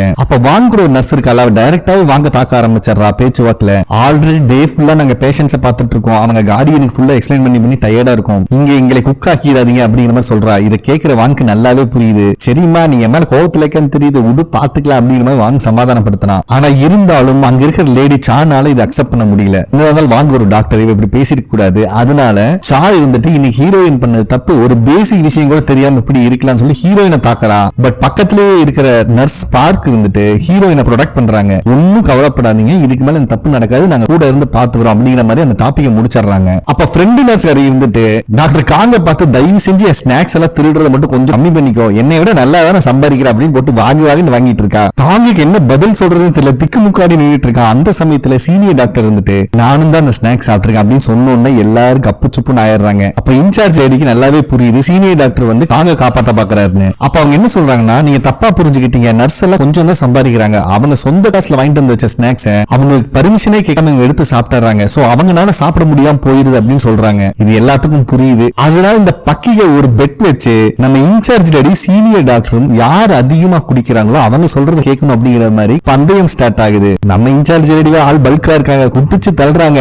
ஒரு கட்டத்துல சீனியர் டாக்டர்னால முடியல, ஆள் தோத்து போயிடுறாரு. அவ்வளவுதான், எல்லாத்துக்கும் சந்தோஷம் தாங்க முடியல. ஏன்னா இதுக்கப்புறம் நர்ஸ் எல்லாத்துக்கும் டாக்டர்ஸ் தான் ஸ்நாக்ஸ் வாங்கி கொடுக்கணும். அப்ப நர்ஸ் பார்க்க இருந்துட்டு ஹாஸ்பிட்டல் கால் பண்ணி இந்த மாதிரி காலையில சில கொலாபரேஷன் நடந்துருச்சு, சோ கிம்ம டிரான்ஸ்பர் பண்ண முடியல, கொஞ்சம் பாத்துக்கோங்க அப்படிங்கிற மாதிரி ரெக்வஸ்ட் பண்ணி கேட்கறாங்க. என்னதான் இருந்தாலும் இவங்க டியூட்டியும் கரெக்டா பார்த்தாகணும்ல. இவங்க பேசுறக்குள்ளே பின்னாடி ஹீரோயின் வந்துடுறான். நான் வேணா இப்ப ஹாஸ்பிட்டல் போய் கிம்மிக்கு ஏதாவது ஹெல்ப் பண்ணட்டுமா அப்படிங்கிற மாதிரி கேட்கிறா. இதுல பார்க்க சரியான காண்டாகுது. உனக்காக தான் வெல்கம் பார்ட்டி வச்சிருக்காங்க, நீ எல்லாத்தையும் அவமானப்படுத்திட்டு போறியா அப்படிங்கிற மாதிரி கேட்கறாங்க. ஆனா ஹீரோயினுக்கு காலையில் நடந்த விஷயம் உறுத்தலாவே இருக்கு. இல்ல நான் போனா ஏதாவது சின்ன ஹெல்ப் பண்ணலாம்ல அப்படிங்கிற மாதிரி சொல்றான். பட் பார்க் இருந்துட்டு எனக்கு இஷ்டம் இல்லப்பா, நீ போறீங்கன்னா போய்க்க அப்படிங்கிற மாதிரி சொல்லிடுறாங்க. அதே நேரத்துல வாங்க இருந்துட்டு அந்த நர்ஸை கூப்பிட்டு தனியா பேசுறாரு. பயபுள்ளிக்கு அவரோட ஃபீலிங்ஸ் எப்படி சொல்றதுன்னு தெரியும், ஃபுட்டை பத்தி பேசிட்டு இருக்கா. இதுலயே நர்ஸுக்கு நல்லா புரிஞ்சிருது, உங்களுக்கு என் மேல ஃபீலிங்ஸ் இருக்குன்னு தெரியும், பட் எனக்கும் உங்களுக்கும் செட் ஆகாது அப்படிங்கிற மாதிரி நர்ஸ் சொல்லிடுறான். ஏன்னா வாங்கோட ஃபேமிலியில அவங்க அம்மா அப்பா கூட பிறந்தவங்க சொல்லிட்டு எல்லாருமே டாக்டர்ஸ், சோ கண்டிப்பா உனக்கும் எனக்கும் செட் ஆகாது அப்படின்னு சொல்லிட்டு போயிடுறான். வாங்கனால எதுவுமே பேச முடியல பாவம். அதே நேரத்துல நர்ஸ் பார்க் இருந்துட்டு இன்சார்ஜ் லேடி தான் தேடி வராங்க. குடிச்ச குடிக்கு பாத்ரூம் வாந்தி எடுத்து மயக்கம் போட்டு கிடக்குறாங்க பாவம். சோ அவங்களை கூப்பிட்டு வந்து ஒரு வழியா தெளிய வச்சு பேசிட்டு இருக்காங்க. அப்ப பார்க் ஹீரோயின் இருக்கிற கோவத்துல அவ கிளம்பி போயிட்டா டியூட்டிக்கு அப்படின்னு சொல்றாங்க. இதை கேட்கிற இன்சார்ஜ் லேடியே ஷாக் ஆகுறாங்க. அவன் நம்ம பேச்சை கேட்க மாட்டேங்கிறா, ரொம்ப ஸ்டெபர்னா இருக்கா, இதனாலதான் அவளை டிரான்ஸ்பர் பண்ணிட்டாங்கன்னு நினைக்கிறேன் அப்படிங்கிற மாதிரி பார்க்க சொல்றாங்க. பட் இன்சார்ஜ் லேடி இருந்துட்டு கிம் ஒரு பூனை அடாப்ட் பண்ணிருக்காங்க விஷயம் உனக்கு தெரியுமா அப்படின்னு கேட்டா பதில் இல்ல பார்க்கிட்ட. பட் ஹீரோயினுக்கு அந்த பூனையோட நேம் வரைக்கும் தெரிஞ்சு வச்சிருக்கா. இந்த விஷயமே எனக்கு காலையில தான் தெரியும். நான் ரொம்ப இம்ப்ரெஸ் ஆயிட்டேன். நம்ம நினைக்கிற மாதிரி ஆள் ஹீரோயின் கிடையாது. அவ ரொம்ப டெடிகேஷனா வேலை செய்யறா. உண்மையாலுமே கிம்முக்கு இப்ப தேவை ஹீரோயின் மட்டும்தான். அவ யாரு எது பேசினாலும் காது கொடுத்து கேட்கிறா. மத்தவங்களோட ஃபீலிங்ஸையும் மதிக்கிறா அப்படிங்கிற மாதிரி ஹீரோயின் ரொம்ப பாராட்டி பேசுறாங்க. கவலைப்படாத, இன்னைக்கு இல்லனா என்னைக்காவது ஒரு நாள் நீயே வந்து அவளை உனக்கு ரொம்ப பிடிச்சிருக்குன்னு என்கிட்ட சொல்லு அப்படின்னு பார்க்கிட்ட சொல்றாங்க. சோ ஹீரோயினை பத்தி இவங்க சொன்ன விஷயம் பார்க்கும் கரெக்டா தான் படுது. ஏன்னா ஒரு கெட் டுகெதர் பார்ட்டி முக்கியமா பேஷண்ட் முக்கியமானா பேஷண்ட் தான் முக்கியங்கிறதுல ஹீரோயின் தெளிவா இருக்கா. அதே நேரத்தில் ஹீரோயினை தான் காட்டுறாங்க. வேற ஏதாவது ஹாஸ்பிட்டலுக்கு கிம்ம டிரான்ஸ்ஃபர் பண்ண முடியுமா அப்படின்னு தான் தேடி பார்த்துட்டு இருக்கா. பட் எந்த ஹாஸ்பிட்டல்லையும் வேகன்சி இல்ல. அப்ப கரெக்டா ஹீரோயின் ஹெல்ப் பண்றதுக்காக நர்ஸ் பார்க்கும் அவங்க வந்துடுறாங்க. ஏன்னா ஹீரோயினை பத்தி இன்சார்ஜ் லேடி சொன்னது அவங்களுக்கு சரியா பட்டிருக்கு. சோ அவங்களும் வந்து ஹீரோயின் ஹெல்ப் பண்ணிட்டே இருக்கும்போது கூட மத்த நர்ஸ்களும் வந்துடுறாங்க. இதை பாக்குற ஹீரோயினுக்கு ரொம்ப சந்தோஷமா இருக்கு. எல்லாரும் சேர்ந்து அவங்களால முடிஞ்ச அளவுக்கு முயற்சி பண்ணிட்டு இருக்காங்க. அதுக்கப்புறம் ஆஸ் யூசுவல் ஹீரோயின் கொண்டு வந்து ரைஸ் கேக் தான் சாப்பிட்டு இருக்காங்க. அப்ப கரெக்டா ஹீரோயின் மட்டும் தனியா இருக்கான்னு நினைச்சு நம்ம ஹீரோ அங்க வந்துடுறாரு. கூட மத்த நர்ஸ்களை பார்த்தோம்னா பயவுளுக்கு மூஞ்சியே இல்ல. நான் தப்பான யூனிட் வந்துட்டேன்னு நினைக்கிறேன் அப்படின்னு சொல்லிட்டு அங்க எஸ்கேப் ஆக பாக்குறான். ஆனா அவன் கையில 2 சாண்ட்விச் இருக்கிறத அவங்க நோட் பண்ணிடுறாங்க. இருந்தாலும் பைபிள் எஸ்கேப் ஆயிருது. நெக்ஸ்ட் டே பஸ் ஸ்டாப்ல வெயிட் பண்ணிட்டு இருக்கும்போது கூட நேத்து நடந்த விஷயத்தை பத்தி யோசிச்சு பார்த்துட்டு இருக்கான் நம்ம ஹீரோ. இந்த கேப்ல பஸ் மிஸ் பண்ணிடுறான். அதுக்கப்புறம் தான் ஹீரோயினும் அங்க வரா. அவளும் லேட் ஆயிட்டு இருக்கு. பட் அவ கையில ரைஸ் கேக் இல்ல. இப்பதான் ஹீரோக்கு ஒரு விஷயம் புரியுது. நம்ம ஹீரோக்கு அந்த கையில நெட்டி எடுக்கிற பழக்கம் வராம இருக்கிறதுக்கு ரைஸ் கேக் காரணம் இல்ல, ஹீரோயின் தான் காரணம். ஏன்னா அவ பக்கத்துல இருக்கறனால இவனுக்கு அந்த தாட்டே வர மாட்டேங்குது. அதுக்கப்புறம் நம்ம ஹீரோயின் கிம்முக்கு தான் இன்ஜெக்ஷன் போட வந்திருக்கா. ஏன்னா ஒரு வழியா ஒரு ஹாஸ்பிட்டல்ல சீட்டும் கிடைச்சிருது. கவலைப்பட வேண்டாம், ரொம்பவே நல்ல ஹாஸ்பிட்டல் அப்படிங்கிற மாதிரி சொல்லிட்டு இருக்கா. இருந்தாலும் நேத்து நடந்த விஷயத்தை நினைச்சு கிம் ரொம்ப ஃபீல் பண்றாரு. அதுக்கு ஹீரோயின் வந்துட்டு மத்தவங்க பண்ண மிஸ்டேக்கு நீங்க ஃபர்ஸ்ட் ப்ளேம் ஏத்துக்கிறத நிறுத்துங்க. என்னோட மிஸ்டேக் தான் நான் பாத்துக்கிறேன். உங்களை மாதிரி நல்லவங்க தான் இங்க வந்து மாட்டிக்கிறாங்க. நீங்க சீக்கிரம் ரெக்கவர் ஆயிருவீங்க அப்படிங்கிற மாதிரி ரொம்ப ஆறுதலா பேசுறா. அதுக்கப்புறம் கிம்மையும் வேற ஹாஸ்பிட்டலுக்கு டிரான்ஸ்ஃபர் பண்ணிடுறாங்க. நெக்ஸ்ட் ஹீரோயினோட ஃப்ரெண்ட் சான தான் காட்டுறாங்க. பைபிள டெலிவரி பண்ணிட்டு டயர்டா வந்தா இன்னொரு டெலிவரி இருக்குப்பா போய் பண்ணுன்னு சொல்றாங்க. வேற எங்கேயும் இல்ல, இவங்க ரெஸ்டாரண்ட் இருக்கிற அதே பில்டிங்ல மேல வந்து காலிங் பெல் அடிச்சா ஓபன் பண்றது நம்ம ஹீரோ. ஆனுக்கு செம்ம கிராண்ட் ஆகுது. ஏன்டா கீழே படி இறங்கி வந்தா நீயே டைரக்டா வாங்கிக்கலாம், இதுக்கெல்லாம் எதுக்குடா ஃப்ரீ டெலிவரி யூஸ் பண்றீங்க அப்படிங்கிற மாதிரி கடுப்பாகிறா. நம்ம ஹீரோவா இவன் ஆர்டர் பண்ணிக்கிற ஃப்ரைட் சிக்கன் எடுத்து சிக்கன் ஷேப்ல அடுக்கி வச்சு பாக்குறான். ஒரு லெக் மிஸ் ஆகுது. என்னடா ஒரு லெக் ஆட்டையை போட்டானுங்களா இல்ல 3 கால் இருக்கிற கோழி அடிச்சிட்டானுங்களா அப்படிங்கிற மாதிரி கன்ஃபியூஷன்ல இருக்கான். அதே நேரத்துல இந்த ரெஸ்டாரண்ட்டுக்கு ஒரு ஆபீஸ் டீம் வராங்க. இத பாக்குற சானுக்கு மூஞ்சியே இல்ல. அதுல இருக்க ஒருத்தன் சானை பார்த்தோன்னே கண்டுபிடிச்சிடறான். ஏன்னா இவங்க 2 பேரும் பழைய கொலீக்ஸ். இதெல்லாம் பார்க்கும்போது சானுக்கு ஹார்ட் பீட் ரைஸ் ஆயிட்டு இருக்கு. இதே டைம்ல கடுப்புல நம்ம ஹீரோ சிக்கன் எடுத்துட்டு வந்துட்டு இருக்காரு. அப்போ நம்ம சானு மூச்சோட கஷ்டப்பட்டுட்டு இருக்கிறத நம்ம ஹீரோ நோட் பண்றாரு. இந்த இடத்துல இந்த எபிசோட் கம்ப்ளீட் ஆகுது. தேர்ட் எபிசோடோட ஸ்டார்டிங்லயே நம்ம சான் மூச்சுட முடியாம கஷ்டப்பட்டு இருக்கிறது அங்க வர ஹீரோக்கு நல்லாவே தெரியுது. நம்ம ஹீரோ என்னடா பிரச்சனைன்னு கேட்டா டைஜஷன் ப்ராப்ளமா இருக்கும்னு நினைக்கிறேன் அப்படிங்கிற மாதிரி சொல்றான். அதனால ஹீரோ இருந்துட்டு அவருக்கு தெரிஞ்ச அக்குபஞ்சர் முறையெல்லாம் யூஸ் பண்றாரு. சான் லைட்டா ரிலீவ் ஆகுறான். தம்பி கால்ல ஒரே ஒரு பிரஷர் பாயிண்ட் இருக்கு, அதை மட்டும் பிரஸ் பண்ணிட்டீங்கன்னா ஃபுல்லா ரிலீவ் ஆயிரு அப்படிங்கிற மாதிரி சொன்னா சான் வந்து அவனோட சாக்ஸை கழட்டுற மாதிரி இல்ல, ஹீரோ அவனோட சாக்ஸை கழட்டுறன்னு சொல்லிட்டு ரிப்பன் மாதிரி இழுத்து விளையாண்டு இருக்காரு. அப்ப கரெக்டா அங்க ஹீரோயின் வேற வந்துடுறான். அதுக்கப்புறம் ஹீரோயினும் சானும் வெளியே பேசி நடந்து வந்துட்டு இருக்கும் போது என்னம்மா உனக்கு ஹீரோ பிடிக்க ஆரம்பிச்சிருச்சிட்டு இருக்கு அப்படிங்கிற மாதிரி சான் கேட்கறான். பட் ஹீரோயின் இருந்துட்டு அவன் ரொம்ப நல்லவன் தான், மத்தபடி எனக்கு அவனை பத்தி எந்த டீடைலும் தெரியாது அப்படின்னு சொல்லிடுறான். அப்ப நம்ம சான் இருந்துட்டு என்னதான் அவன் லூசு பயலா இருந்தாலும் அவனை நம்பி வரவங்களுக்கு அவனோட பெஸ்ட் தான் கொடுப்பான். நாளைக்கு உண்மையாலுமே எனக்கு உடம்புக்கு ஏதாவது ப்ராப்ளம்னா நான் அவன்கிட்ட தான் போவேன். ஏன்னா ஒரு பேஷண்ட கியூர் பண்ற வரைக்கும் அவன் தூங்க மாட்டான், அந்த அளவுக்கு நல்லவன் அப்படின்னு சர்டிபிகேட் கொடுக்கறான். அதே நேரத்தில் நம்ம ஹீரோ தான் காட்டுறாங்க. பைபிள் அவனுக்கு தேவையான விஷயத்தை ஸ்டடி பண்ணிட்டு இருக்கான். அப்ப அவன் சிஸ்டம் பக்கத்துலயே ஒரு போட்டோ இருக்கு. அதுல நம்ம ஹீரோ பக்கத்துல டாக்டர் வேங்கும் இருக்காரு. சோ இவங்க எல்லாருமே ஃப்ரெண்ட்ஸ் தான். இந்த இடத்துல சீன் கட் ஆகுது. நெக்ஸ்ட் டே ஹாஸ்பிட்டல்ல நம்ம இன்சார்ஜ் லேடி வந்துட்டு புதுசா 3 ட்ரெயினி பர்சன் வந்திருக்காங்க. அவங்களைய நர்ஸ் மின் கூடயும் அதாவது வேங் சைட் அடிச்சிட்டு இருக்காருல அந்த நர்ஸ் கூடயும் நம்ம ஹீரோயின் கூடயும் போய் ட்ரீட்மெண்ட் எப்படி எல்லாம் பண்ணலாம் அப்படிங்கறத வாட்ச் பண்ண சொல்றாங்க. இது இல்லாம இன்னைக்கு கான்ஃபரன்ஸ் இருக்கு, அதுக்கும் ரெடி ஆயிக்கோங்க. பேஷண்ட் கேக்குறாங்கன்னு சொல்லிட்டு மத்தவங்க பர்மிஷன் இல்லாம எதையும் கொடுத்துறாதீங்க அப்படின்னு சொல்லிட்டு அட்வைஸ் பண்ணிட்டு அவங்க கிளம்புறாங்க. அதுக்கப்புறம் ட்ரைனிங் வந்த 3 பேர்த்த கூப்பிட்டு நம்ம ஹீரோயின் தான் ரவுண்டிங் போறான். வார்டுல போய் பார்த்தா ஒரு பெட் காலியா இருக்கு, ஆளக்கணும். ஹீரோயினுக்கு சரியான ஷாக்கு. இந்த பேஷண்ட ஃபர்ஸ்ட் எபிசோடோட எண்ட்லயே பார்த்திருப்போம். இவரு பேரும் கிம் தான். சோ கன்ஃபியூஸ் ஆகிக்க வேண்டாம். எங்கடா கிம்ம காணும் யோசிச்சுட்டு இருந்தா பயப்புள்ள பிளெஸிங்கான ஒரு வெல்கம் பண்றான் நம்ம ஹீரோயினை. அதுக்கப்புறம் நம்ம ஹீரோயின் புதுசா வந்த ட்ரெயினிய நம்ம கிம் கிட்ட இன்ட்ரோடியூஸ் பண்ணி வைக்கிறா. அப்ப கிம் இருந்துட்டு இந்த ரூம் வந்து ஒரு கார்டன் ஆஃப் டார்க்னஸ், இதுல ஏதாவது டவுட் இருந்தா எங்கிட்ட கேளுங்க அப்படிங்கிற மாதிரி சொல்லிடுறான். வந்த ட்ரெயினில ஒருத்தன் ஜென்ஸ் அவன் இருந்துட்டு டார்கன் ஆஃப் டார்க்னஸ் கேம் நானும் விளையாண்டுருக்கேன், நீங்களும் இந்த கேம் விளையாண்டுருக்கீங்களா அப்படின்னு கேட்ட உடனே கிம்மோட ஃபேஸ் மாறுது. ஏண்டா என்னை பார்த்தா கேம் விளையாண்டு பொய் சொல்ற மாதிரியா இருக்கு, நீ அப்பால போ சாத்தானே அப்படிங்கறது சாபம் கொடுத்து சபிக்கிறான் நமக்கு.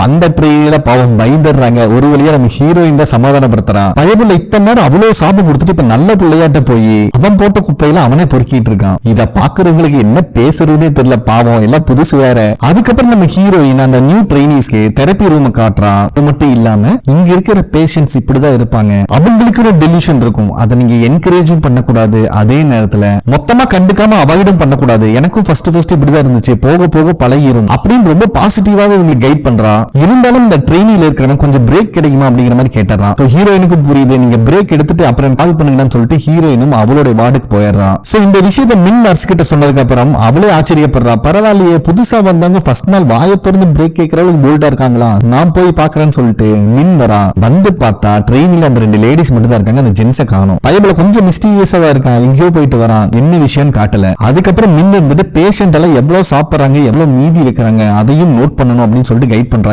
ஏன்னா ரொம்ப டிப்ரெஷன்ல இருந்தா அவங்க சாப்பிட மாட்டாங்க, அந்த மாதிரி சமயத்துல நம்ம டேப்லெட் கொடுக்க முடியாது அப்படிங்கிற விஷயத்தையும் சொல்றான். அது மட்டும் இல்லாம பேஷண்ட்ஸ்க்கு மெடிசன் கொடுக்கறதுக்கு முன்னாடி அவங்க நேம அவங்க வாயால கன்ஃபார்ம் பண்ணிட்டு அவங்க கையில இருக்கிற பேண்ட்லயும் அதே நேம் இருக்கான்னு கன்ஃபார்ம் பண்ண சொல்றான். அதுலயும் சில பேஷண்ட் டேப்லெட் சாப்பிடுறங்கிற பேர்ல நம்மளை ஏமாத்துவாங்க, அதையும் எப்படி கண்டுபிடிக்கிறதுன்னு சொல்லி கொடுத்துட்டு இருக்கா. அந்த சமயத்துல ஒரு பேஷண்ட் 2 செட் ஆஃப் ட்ரெஸ் எடுக்கிறத அவன் நோட் பண்றான். இவன் சொன்னதுக்கு அப்புறம் ஒரு செட்டை விட்டுட்டு போயிடுறாரு. இருந்தாலும் நர்ஸ் மின் விடுற மாதிரி இல்ல, இன்னொரு நர்ஸை போய் செக் பண்ண சொல்றாங்க. ஏன்னா இந்த மாதிரி டிஃபரெண்டான பிஹேவியர்லாம் வந்துச்சுன்னா அவங்க கேரக்டர் சேஞ்ச் ஆகும். சோ எந்த அளவுக்கு அவங்க வாட்ச் பண்றாங்க பாருங்களேன், இதை பார்க்க நம்மளுக்கே ஆச்சரியமா இருக்கும். அப்ப நம்ம ஹீரோயின் வந்துட்டு ஃப்ரெண்ட் நர்ஸ் கிட்ட சொல்லிட்டு இருக்கா. ஏன்னா மின் புதுசா வந்த ட்ரெயினி பர்சனுக்கு அவ்வளவு டீடைல் எக்ஸ்பிளைன் பண்ணிட்டு இருக்கா. இதுல ஹீரோயின் இம்ப்ரெஸ் ஆயிடுறான். அப்ப ஃப்ரெண்ட் நர்ஸ்காரி வந்துட்டு நெக்ஸ்ட் ஹெட் நர்ஸா மின் தான் வருவான்னு சொல்லிட்டு ஒரு ரூமர் இருக்கு. ஏன்னா அந்த அளவுக்கு ஒர்க் பண்றவ நம்மளை விட நெக்ஸ்ட் லெவல்ல இருக்கிறவ அப்படின்னு சொல்லிட்டு இருக்கா. அப்ப கரெக்டா வந்த ட்ரெயினில அந்த ஜென்ஸ் இருக்கான் பாத்தீங்களா, அவன் இவன் சொல்றது கவனிக்கவே இல்ல.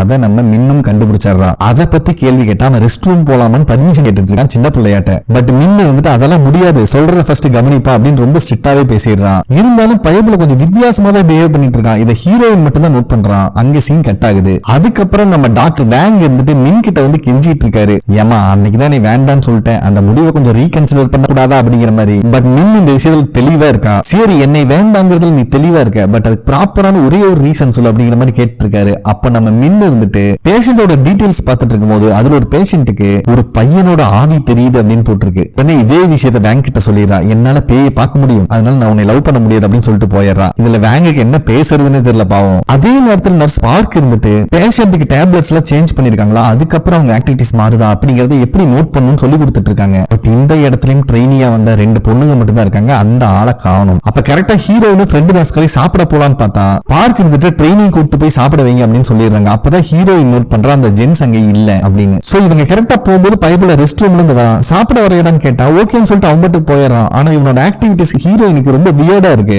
சாப்பிட்டு இருக்கும் போது கூட ஃப்ரெண்ட் நர்ஸும் ஹீரோயின் காரி இந்த பையனை பத்தி தான் பேசிட்டு இருக்காங்க. அப்ப ஃப்ரெண்ட் நர்ஸ் காரி வந்துட்டு ஒண்ணு இவன் சோம்பேறியா இருக்கணும், இல்ல இந்த சைக்காட்ரி யூனிட் வரைக்கும் அவனுக்கு இஷ்டம் இல்லாம இருக்கணும் அப்படிங்கிற மாதிரி சொல்றான். பட் ஹீரோயினுக்கு இதை நம்புற மாதிரி தெரியல. சரி ஒன்னும் பிரச்சனை இல்லை, இதுக்கு மேல அவனை நோட் பண்ணு, உனக்கு தெரியும் அப்படிங்கிற மாதிரி ஃப்ரெண்ட் நர்ஸ் காரி சொல்லிடுறான். சாப்பிட்டு முடிச்சுட்டு எல்லாரும் போய் காஃபி ஆர்டர் பண்ணா இவன் மட்டும் ஹெர்பல் டீ ஆர்டர் பண்றான். சோ அங்க இருக்கிற லேடி அது வரை கொஞ்சம் டைம் ஆகும் அப்படின்னு சொன்னாலும் பரவாயில்லன்னு சொல்லிடுறான். பட் இவங்களும் ரொம்ப நேரமா வெயிட் பண்றாங்க, அந்த டீ வந்த மாதிரி இல்ல. 2 நர்சரி காண்டாகுது. அப்ப அந்த ட்ரெயினுக்கு வந்த பையன் இருந்துட்டு நீங்க பிஸியா இருந்தா கிளம்புங்க, நான் டீ வாங்கிட்டு வரேன் அப்படிங்கிற மாதிரி சொல்லிடுறான். இதுல அவனுக்கு எச்சாவே காண்டாகுது. பட் ஹீரோயின் தான் சமாதானப்படுத்தி கூப்பிட்டு வந்துடுறா. பட் ரொம்ப நேரமா வெயிட் பண்றாங்க, அவன் வந்த பாடி இல்ல. சோ மத்த 2 ட்ரெயினி பொண்ணுங்களை மட்டும் 3rd ஃப்ளோர்ல இருக்கிற கான்ஃபரன்ஸ் ரூம் போக சொல்லிடுறான். அதுக்கப்புறம் ஃப்ரெண்ட் நர்ஸ்காரி ஹீரோயின் வந்து அந்த பையனை பத்தி புலம்பிட்டு இருக்கா. ட்ரெயினிங்க்கு வந்து ப்ராப்பரா கிளாஸ் அட்டன் பண்ண மாட்டேங்கிறான், ஒரு பொறுப்பே கிடையாது அப்படி இப்படின்னு கண்ணா பின்னும் புலம்பிட்டு இருக்கா. பட் நம்ம ஹீரோயினுக்கு ஃபர்ஸ்ட் ஃப்ரெண்ட் நர்ஸ்காரி ட்ரெயினியா வந்திருப்பால, அந்த விஷயம் தான் ஞாபகத்துக்கு வருது. ஏன்னா ஒரு பேஷண்ட் சின்ன பையன் அவனை என்டர்டெயின் பண்றதுக்காக டான்ஸ் எல்லாம் ஆடி இருப்பா. அதை நினைச்சு பார்த்து ஹீரோயின் சிரிச்சிட்டு இருக்கா.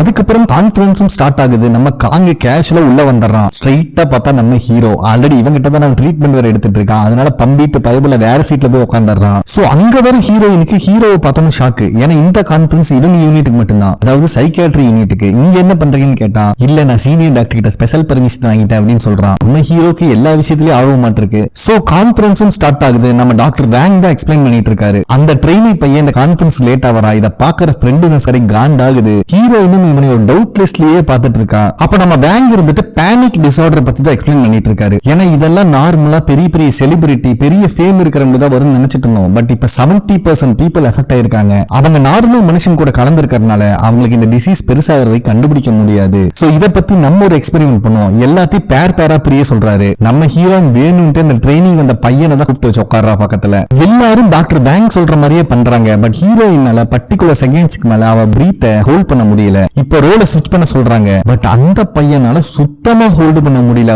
ஒரு கட்டத்துக்கு மேல அவன் ஏதோ தண்ணியில மூழ்கிற மாதிரியே அவனுக்கு ஒரு விஷன் வருது. பயபுள்ள பயந்து போயிடுறான். இத பாக்குற ஹீரோயினுக்கே டர் ஆயிருது. அவ வந்துட்டு நான் ரெஸ்ட் ரூம் யூஸ் பண்ணிட்டு வரேன் அப்படின்னு சொல்லிட்டு அங்கே எஸ்கேப் ஆயிடுறான். பயபுள்ள பயந்து போய் எமர்ஜென்சி கால் பண்ணலாம்னு பார்த்தா கூட அவன் கை அவ்வளவு ஷிவரிங் ஆகுது. அப்ப நம்ம ஹீரோயினுக்கு பேங்க் சொன்ன விஷயம் தான் ஞாபகத்துக்கு வருது. இதனால அவன் உயிருக்கு எந்த பிரச்சனையும் கிடையாது. பட் ஒரு டைம் அந்த ஃபியரை பார்த்துட்டாங்கன்னா அதுல இருந்து வெளியே வர கொஞ்சம் டைம் ஆகும் அப்படின்னு சொல்லியிருப்பாரு. அதை யோசிச்சு பார்த்துட்டு ஹீரோயின் அமைதியா நின்னுக்கிறா. அதுக்கப்புறம் நம்ம ஹீரோ டியூட்டி முடிச்சுட்டு ரிட்டர்ன் வீட்டுக்கு வந்தா ரெஸ்டாரண்ட் ஆம்புலன்ஸ் வந்து நிக்குது. நம்ம சேனுக்கு திருப்பி அந்த பிரீத்திங் ப்ராப்ளம் வந்திருக்கு. சோ அவங்க அப்பா அம்மா தான் ஆம்புலன்ஸ் கால் பண்ணிருக்காங்க. பட் அவன் இருந்துட்டு எல்லாம் சரியாயிருச்சு, ஒன்னும் ப்ராப்ளம் இல்லைன்னு சொல்லிட்டு ரிட்டர்ன் அனுப்பிடுறான். இதை எல்லாத்தையுமே ஹீரோ வந்து நோட் பண்ணிட்டு தான் இருக்கான். அப்போ ஹீரோ வந்துட்டு சேன் கிட்ட வந்து நீ எதுக்கு ஒர்க்கை ரிசைன் பண்ணிட்டு உன்னோட ஷாப்லயே டெலிவரி பாய் வேலை பார்த்துட்டுன்னு உங்ககிட்ட யாராவது கேட்டிருக்காங்களா அப்படிங்கிற மாதிரி கேட்கறான். பட் சேன் கிட்ட பதிலே இல்ல. ஒன்னும் பிரச்சனை இல்ல, நீ எது பண்ணாலும் ஒரு ரீசன் இருக்கும், என்கிட்ட எப்போ சொல்ல தோணுதோ அப்ப வந்து பேசு அப்படின்னு சொல்லிட்டு ஹீரோ கிளம்பி போயிடுறான். சோ சேன் இதே விஷயத்தை ஹீரோயின் கிட்ட சொன்னாலும் அவளும் அதே தான் கேட்கறான், நீ ஏன் ஜாப குவிட் பண்ண அப்படிங்கிற மாதிரி. பட் சேன் ரீசன் எதுவுமே சொல்லாம சும்மா தான் குவிட் பண்ண அப்படிங்கிற மாதிரி சொல்லி சமாளிச்சிடறான். நெக்ஸ்ட் டே ஹாஸ்பிட்டல்ல பேங்க் சாப்பிடலாம் வந்தா நம்ம மின் தனியா உட்காந்து சாப்பிட்டு இருக்காங்க. பைபிள விடுவாரா? இவரும் போய் அதே டேபிள் உட்காந்துக்கிறாரு. ஏமா தனியா சாப்பிடறேன்னு கேட்டா நான் ஒண்ணு தனியா இல்லையே, ஆல்ரெடி சொல்லியிருக்கேன் என் கண்ணுக்கு ஒரு பேய் தெரியும்னு, அதுக்குதான் உட்காந்துருக்கு அப்படின்னு சொல்லிட்டு இவப்பாட்டி எந்திரிச்சு போயிடுறான். ஃபர்ஸ்ட் சீரியஸா எடுத்துக்கலனாலும் நம்ம பேங்குக்கு ட்ரௌசர் கிழியுது. பயபுல இதுக்கு மேல இருந்தா நம்ம கண்ணுக்கு ஏதோ தெரிஞ்சிருமோ அப்படின்னு சொல்லிட்டு டேபிள மாத்தி உட்காந்துறான் பேங்க். அதுக்கப்புறம் பேங்க் ரிட்டர்ன் வார்டுக்கு வரும்போது நம்ம மின் மட்டும் தான் தனியா உட்காந்துட்டு இருக்கான். அப்ப லைட் வேற ஆஃபா எரியுது. அப்ப மின்னு வேற கண்ணை ஒரு மாதிரி உருட்ட ஆரம்பிச்சிடறான். ஐயோ விட்டா போந்தா சாமின்னு பேங்க் அங்கிருந்து ஓடிடுறான். என்னடான்னு பார்த்தா நம்ம கேர் கிவர் யூன் சும்மா இல்லாம எலக்ட்ரிக்கல் வேலை பண்ணிட்டு இருக்காரு. இதை பார்த்ததா இவளுக்கு கண்ணு கூசி இருக்கு பாவம். பட் பேங்க் நடந்த விஷயத்துல நினைச்சு பார்த்து சிரிச்சுக்கிட்டே தான் அவரோட யூனிட்டுக்கு வராரு. யாராவது என் தலையில அடிச்சு சரி பண்ணுங்கடா, ஏதோ லூசு மாதிரி யோசிச்சுட்டு அப்படி இவனுக்குள்ளேயே பேசிட்டு இருந்தா தலையில லொத்துன்னு அடி விழுகுது. யாருன்னு பார்த்தா நம்ம ஹீரோ. நீதான்டா கேட்ட அதனாலதான் அடிச்சு அப்படின்னு அசால்ட்டா பதில் சொல்றா. இல்ல பேங்குக்கு செம காண்டாகுது. டேய் உன்னோட யூனிட்ல போய் வேலையை பண்றானா சைக்காட்ரி யூனிட்ல உனக்கு என்ன வேலை அப்படின்னு மிரட்ட ஆரம்பிச்சிடறான். பட் ஹீரோ அங்க இருக்க ஒரு புக் எடுத்து நம்ம பேங்க் கிட்ட தான் ஹெல்ப் கேட்டுட்டு இருக்கான். என்னடா விஷயம் கேட்டா இதுக்கு முன்னாடி பேனிக் டிசார்டர் பத்தி நம்ம பேங்க் கான்ஃபரன்ஸ்ல பேசியிருப்பான்ல, அதை தான் ஹீரோ சொல்றான். இதை கேட்கிற பேங்கே ஷாக் ஆயிருது. ஏன்டா உனக்கான பேனிக் டிசார்டர் அப்படிங்கிற மாதிரி கேட்கறான். பட் ஹீரோ எந்த பதிலும் சொல்ல அந்த இடத்துல சீன் கட் ஆகுது. அதுக்கப்புறம் இவங்க வந்த ட்ரெயினிஸ்க்கு எப்படி எல்லாம் பேஷண்ட ட்ரீட் பண்ணணும்னு சொல்லி கொடுத்துட்டு இருக்கும் போது அந்த பையன் திருப்பி ரெஸ்ட் ரூம் போற பர்மிஷன் கேட்கறான். அப்ப நர்ஸ் பார்க் இருந்துட்டு தம்பி நீ ரொம்ப அடிக்கடி ரெஸ்ட் ரூம் போயிட்டு இருக்க, சோ நர்சிங் டிபார்ட்மெண்ட்ல இருக்குன்னா இதெல்லாம் ஹோல்ட் பண்ணி கத்துக்கோ அப்படிங்கிற மாதிரி சொல்லிடுறாங்க. இதுக்கு அந்த பையன் கிட்ட பதிலே இல்ல பாவம். சோ இத புரிஞ்சுக்கிட்ட நம்ம ஹீரோயின் பார்க் கிட்ட வந்து நான் வந்திருக்கிற ஸ்டாக் எல்லாம் செக் பண்ண போறேன், சோ ட்ரெயினிங் கூட்டு போறேன் அப்படின்னு சொல்லிட்டு 3 பேத்தையும் கூட்டு போயிடுறான். அதுக்கப்புறம் தான் இவங்களுக்கு ரெஸ்ட் ரூம் போறதுக்கு நம்ம ஹீரோயின் பர்மிஷன் கொடுக்குறா. இருந்தாலும் ரெஸ்ட் ரூம்க்கு வந்த அந்த ட்ரெயினி அவனும் அந்த பேனிக் டிசார்டர்ல எஃபெக்ட் ஆயிருப்பானு இருக்கு. விண்டோ ஓபன் பண்ணிட்டு ரொம்ப அக்ரெசிவா நடந்துட்டு இருக்கான். அதே நேரத்தில் நம்ம வேன் வந்து ஹீரோ கிட்ட பேனிக் டிசார்டர் பத்தி எல்லாம் எக்ஸ்பிளைன் பண்ணிட்டு இருக்காரு. இப்ப கரெக்டா அங்க வர ஹீரோயினும் நான் பேனிக் டிசார்டர் பத்தி சில டவுட்ஸ் கேட்க வந்திருக்கேன் அப்படின்னு சொல்றான். இதை கேட்கிற பேங்கே ஷாக் ஆயிருது. என்னம்மா நீயும் ஃப்ரெண்டு சான பத்தி தான் விசாரிக்க வந்திருக்க அப்படின்னு சொல்றான். இதை கேட்கிற ஹீரோயினுக்கு டெட் ஷாக்கு. சோ ஹீரோயினோட ஃப்ரெண்ட் சானுக்கும் பேனிக் டிசார்டர் இருக்கு. இதனாலதான் ஹீரோ பேங்க் கிட்ட இதை பத்தி டிஸ்கஸ் பண்ணிட்டு இருந்திருக்காரு. நெக்ஸ்ட் சீன்ல நம்ம ஹீரோவும் ஹீரோயினும் இதை பத்தி தான் பேசிட்டு இருக்காங்க. ஏன்னா சானுக்கு இந்த மாதிரி ஒரு ப்ராப்ளம் இருக்கிறது இப்ப வரைக்கும் ஹீரோயினுக்கு தெரியாது. ஹீரோயின் வந்துட்டு அவங்க அப்பா அம்மா கூட சண்டை வரும்போது சரி, அவனை ஒரு பொண்ணு விட்டுட்டு போயிட்டான் அப்பவும் சரி, அதுக்கப்புறம் அவனுடைய கம்பெனில பாஸ்னால அவன் நிறையவே காயப்பட்டிருக்கான். இந்த மாதிரி எல்லா விஷயத்தையும் என்கிட்ட ஷேர் பண்ணிருக்கான். பட் இந்த விஷயத்தை என்கிட்ட இப்ப வரைக்கும் சொல்லல அப்படின்னா கண்டிப்பா இனிமேலும் சொல்ல மாட்டான். அதனால நீங்க அவன்கிட்ட பேசுங்க அப்படின்னு சொல்றான். இதை கேட்கிற ஹீரோக்கு சரியான ஷாக் ஆகுது. ஏன்னா ஆல்ரெடி ஒரு டைம் சான் ஹீரோ கிட்ட சொல்லிருப்பான் இவனுக்கு ஏதாவது ப்ராப்ளம்னா கண்டிப்பா ஹீரோ கிட்ட தான் ட்ரீட்மெண்ட் எடுத்துக்குவான் அப்படின்னு. ஏன்னா ஹீரோ எந்த பேஷண்டையும் ரெக்கவர் பண்ணாம விடவே மாட்டான், அப்படி ஒரு கேரக்டர். இதை இப்ப ஹீரோயின் சொல்லி காட்டுறான். இதை கேட்கிற ஹீரோக்கே சந்தோஷமா இருக்கு. ஏன்னா சானுக்கு ஹீரோ அந்த அளவுக்கு பிடிக்காது, மனசை விட்டு எதுவுமே பேச மாட்டான் அப்படின்னு தான் நினைச்சிட்டு இருந்தான் இத்தனை நாள். அதுக்கப்புறம் நம்ம சான் டெலிவரி கிளம்பும் போது ஹீரோ ஹீரோயின் 2 பேர் ஒன்னா வந்துட்டு இருக்காங்க. இதை பாக்குறவங்க சரியான ஆச்சரியமா இருக்கு. ஆனா ஹீரோயின் பேச்சே இல்ல, எட்டி ஒரு உதச்சிட்டு அவ பாட்டுக்கு போயிடுறான். பட் ஹீரோ வந்துட்டு சான் கிட்ட நாளைக்கு காலையில் நீ என்னை வந்து மீட் பண்ண அப்படிங்கிற மாதிரி சொல்லிட்டு ஹீரோவும் போயிடுறான். இவனுக்கு என்ன நடக்குதுன்னே புரியல பாவம். அதே நேரத்துல டாக்டர் வேங்க தான் காட்டுறாங்க. பைபிள் சும்மா இல்லாம பேய் படத்தை போட்டு பார்த்துட்டு இருக்கான். ஏன்னா மின்னோட கண்ணுக்கு பேய் தெரியும் சொல்லிருப்பால, சரி நேர்ல பார்த்தா எப்படிதான் இருக்கு அப்படின்னு சொல்லி இவன் படம் பார்த்து ரசிச்சிட்டு இருக்காரு. ஆனா பயபிள்ளைக்கு பயம் தான் தாண்டவம் ஆடுது. ஒரு கட்டத்துல கண்ட்ரோல் பண்ண முடியும், டிவியை வேற ஆஃப் பண்ணிடுறான். அவ்வளவுதான், இன்னைக்கு அவனுக்கு தூக்கம் போச்சு. எந்திரிச்சு புலம்பிட்டு இருக்கான். மக்களை உன் கண்ணுக்கு பேய் தெரிஞ்சாலும் பரவாயில்ல, நீயே பேய் இருந்தாலும் பரவாயில்ல, நான் உன்னை தாண்டி லவ் பண்ணுவேன் அப்படிங்கிற அளவு குழம்பிட்டு இருக்கான். இருக்கான். நெக்ஸ்ட் டேவே பேங் வந்து மின் கிட்டதான் போய் பேசிட்டு இருக்காரு. இதுக்கு மேல என்கிட்ட பொய் சொல்லி சமாளிக்காத, உண்மையாலுமே உன் கண்ணுக்கு பேய் தெரிஞ்சாலும் பரவாயில்ல, தயவு செஞ்சு நீ ஏத்துக்கோ அப்படிங்கிற அளவுக்கு பயவுல கெஞ்சிட்டு இருக்காரு. ஆனா மின் இவரை தட்டி கழிக்கிறதுக்கு நிறைய காரணம் சொல்றா. எனக்கு பங்கஸ் ப்ராப்ளம் இருக்கு, நான் நிறைய குடிப்பேன், கண்ணா பின்னான்னு சொல்றா. பட் எல்லாத்தையும் பேங்க் ஏத்துக்கிறாரு. கடைசியா மின் இருந்துட்டு உன்னால ஒரு சுடுதண்ணி கூட கிடைக்காத இடத்துல வாழ முடியுமா அப்படிங்கிற மாதிரி கேட்கறான். பட் பேங்க் இருந்துட்டு அந்த மாதிரி இடமெல்லாம் எங்கமா இருக்கு அப்படின்னு சொல்லிடுறாரு. இது அவளுக்கு லைட்டா ஃபீல் ஆகுது. இதனாலதான் நான் சொன்னேன் நம்ம ரெண்டு பேரும் ஒன்னா இருக்க முடியாது அப்படின்னு சொல்லிட்டு அவ கிளம்பி போயிடுறான். அதே நேரத்தில் நம்ம ஹீரோ சேனை பிக்கப் பண்ணிட்டு நம்ம போட்டிங் எல்லாம் போகல அந்த மாதிரி ஒரு இடத்துக்கிட்ட கூட்டு போயிருக்காரு. சேனுக்கா இதை பார்க்கும்போது வெக்கமா இருக்கு, ஏன்டா உன் கூட போய் போட்டிங் வந்திருக்க வேண்டாம் அப்படிங்கிற மாதிரி புலம்பிட்டு இருக்கான். அதெல்லாம் கண்டுக்காதப்பா, நீ பெடல் பண்ற வேலையை மட்டும் பாரு அப்படிங்கிற மாதிரி சொல்லிடுறான். அதே நேரத்துல ஹீரோயினை காட்டுறாங்க. அந்த ட்ரெயினி பையனை ஒரு கான்ஃபரன்ஸ் உட்கார வச்சு ஹீரோயின் தனியா பேசுறான். கவலைப்படாதப்பா, நம்ம பேசுற விஷயம் வெளியே யாருக்குமே தெரியாது அப்படின்னு சொன்னதுக்கு அப்புறம் தான் அந்த பையன் கேட்கிறான், எனக்கு இருக்கிற ப்ராப்ளம் உங்களை தவிர வேற யாருக்காவது தெரியுமா அப்படிங்கிற மாதிரி. ஹீரோயின் வந்துட்டு யாருக்குமே தெரியாது, நீ கவலைப்படாத, நான் உனக்கு சப்போர்ட் பண்றதுக்கு இருக்கேன் அப்படின்னு ஆறுதலா பேசிட்டு இருக்கான். இப்ப நம்ம ஹீரோவை பார்த்தா சான் கிட்ட உனக்கு பேனிக் டிசார்டர் இருக்கிற விஷயம் இன்னும் எத்தனை நாள் தான் நீ மறைக்கலாம்னு நினைக்கிற அப்படின்னு கேட்ட உடனே பயவுல சரியான ஷாக் ஆகுறான். எனக்கு அப்படியெல்லாம் ஒண்ணு இல்ல அப்படிங்கிற மாதிரி சொல்லிடுறான் நம்ம சான். அதே நேரத்தில் நம்ம ஹீரோயின் இந்த ட்ரைனிங் பையன் கிட்ட எனக்கு எல்லாம் தெரியும், நீ அடிக்கடி ரெஸ்ட் ரூம் யூஸ் பண்றது ஃப்ரெஷ் ஏர் வாங்குறதுக்கு தான், அது மட்டும் இல்லாம நீ ரொம்பவுமே நர்வஸா இருக்கிறது பேஸ்லயே காட்டி கொடுக்குது அப்படின்னு சொல்லிடுறான். சோ இத கேட்டதுக்கு அப்புறம் அந்த பையனும் அவனுக்கு பேனிக் டிசார்டர் இருக்கிறத ஒத்துக்கிறான். அதே டைம்ல நம்ம ஹீரோ வந்துட்டு சான் கிட்ட இந்த பேனிக் டிசார்டர் இருக்கிறனால தான் ஜாபை குவிட் பண்ணியா அப்படிங்கிற மாதிரி கேட்கிறான். பட் சான் வந்துட்டு இதுக்கு பேனிக் சம்பந்தம் இல்ல, எனக்கு ஓவர் ஸ்ட்ரெஸ் அப்படிங்கிற மாதிரி சொல்லிட்டு இருக்கான். சோ இவங்க ரெண்டு பேரும் பேசிட்டு இருக்கிறத அப்படியே ஒரு ஜூம் அவுட் பண்ணி ஒரு காஃபி கப்ல கொண்டு வந்து நிறுத்துவானுங்க. செம்ம அருமையான ஒரு ஸ்கிரீன் பிரசன்ஸ் இருக்கும் இந்த இடத்துல. இப்பதான் சானுக்கு என்ன நடந்துச்சுன்னு நம்மளுக்கு காட்டுறாங்க. பயபண்டைக்கு ஒர்க் பண்ற இடத்துல அவ்வளவு டென்ஷன், முடிக்க முடியாத டார்கெட்டை கொடுத்து முடிக்க சொன்னா அவன் என்ன பண்ணுவான், நம்ம ஃபேஸ் பண்ற அதே ப்ராப்ளம் தான். ஒரு வேலை முடிக்கிறதுக்குள்ளே அடுத்த ஆள் வந்து சேட் பண்றாங்க, அந்த வேலை முடிக்கிறதுக்குள்ளே இன்னொரு ஆள் வராங்க, விடிய உட்காந்து வேலை செய்யறான், வீட்டுக்கே போல. அப்ப இன்னொரு மெசேஜ் வருது, நாளைக்கு காலையில ஏர்லி மார்னிங் ஆபீஸ் வந்துருன்னு சொல்லிட்டு. இதை பாக்குறவன் செம்ம காண்டாகிறான். ஒரு கட்டத்துல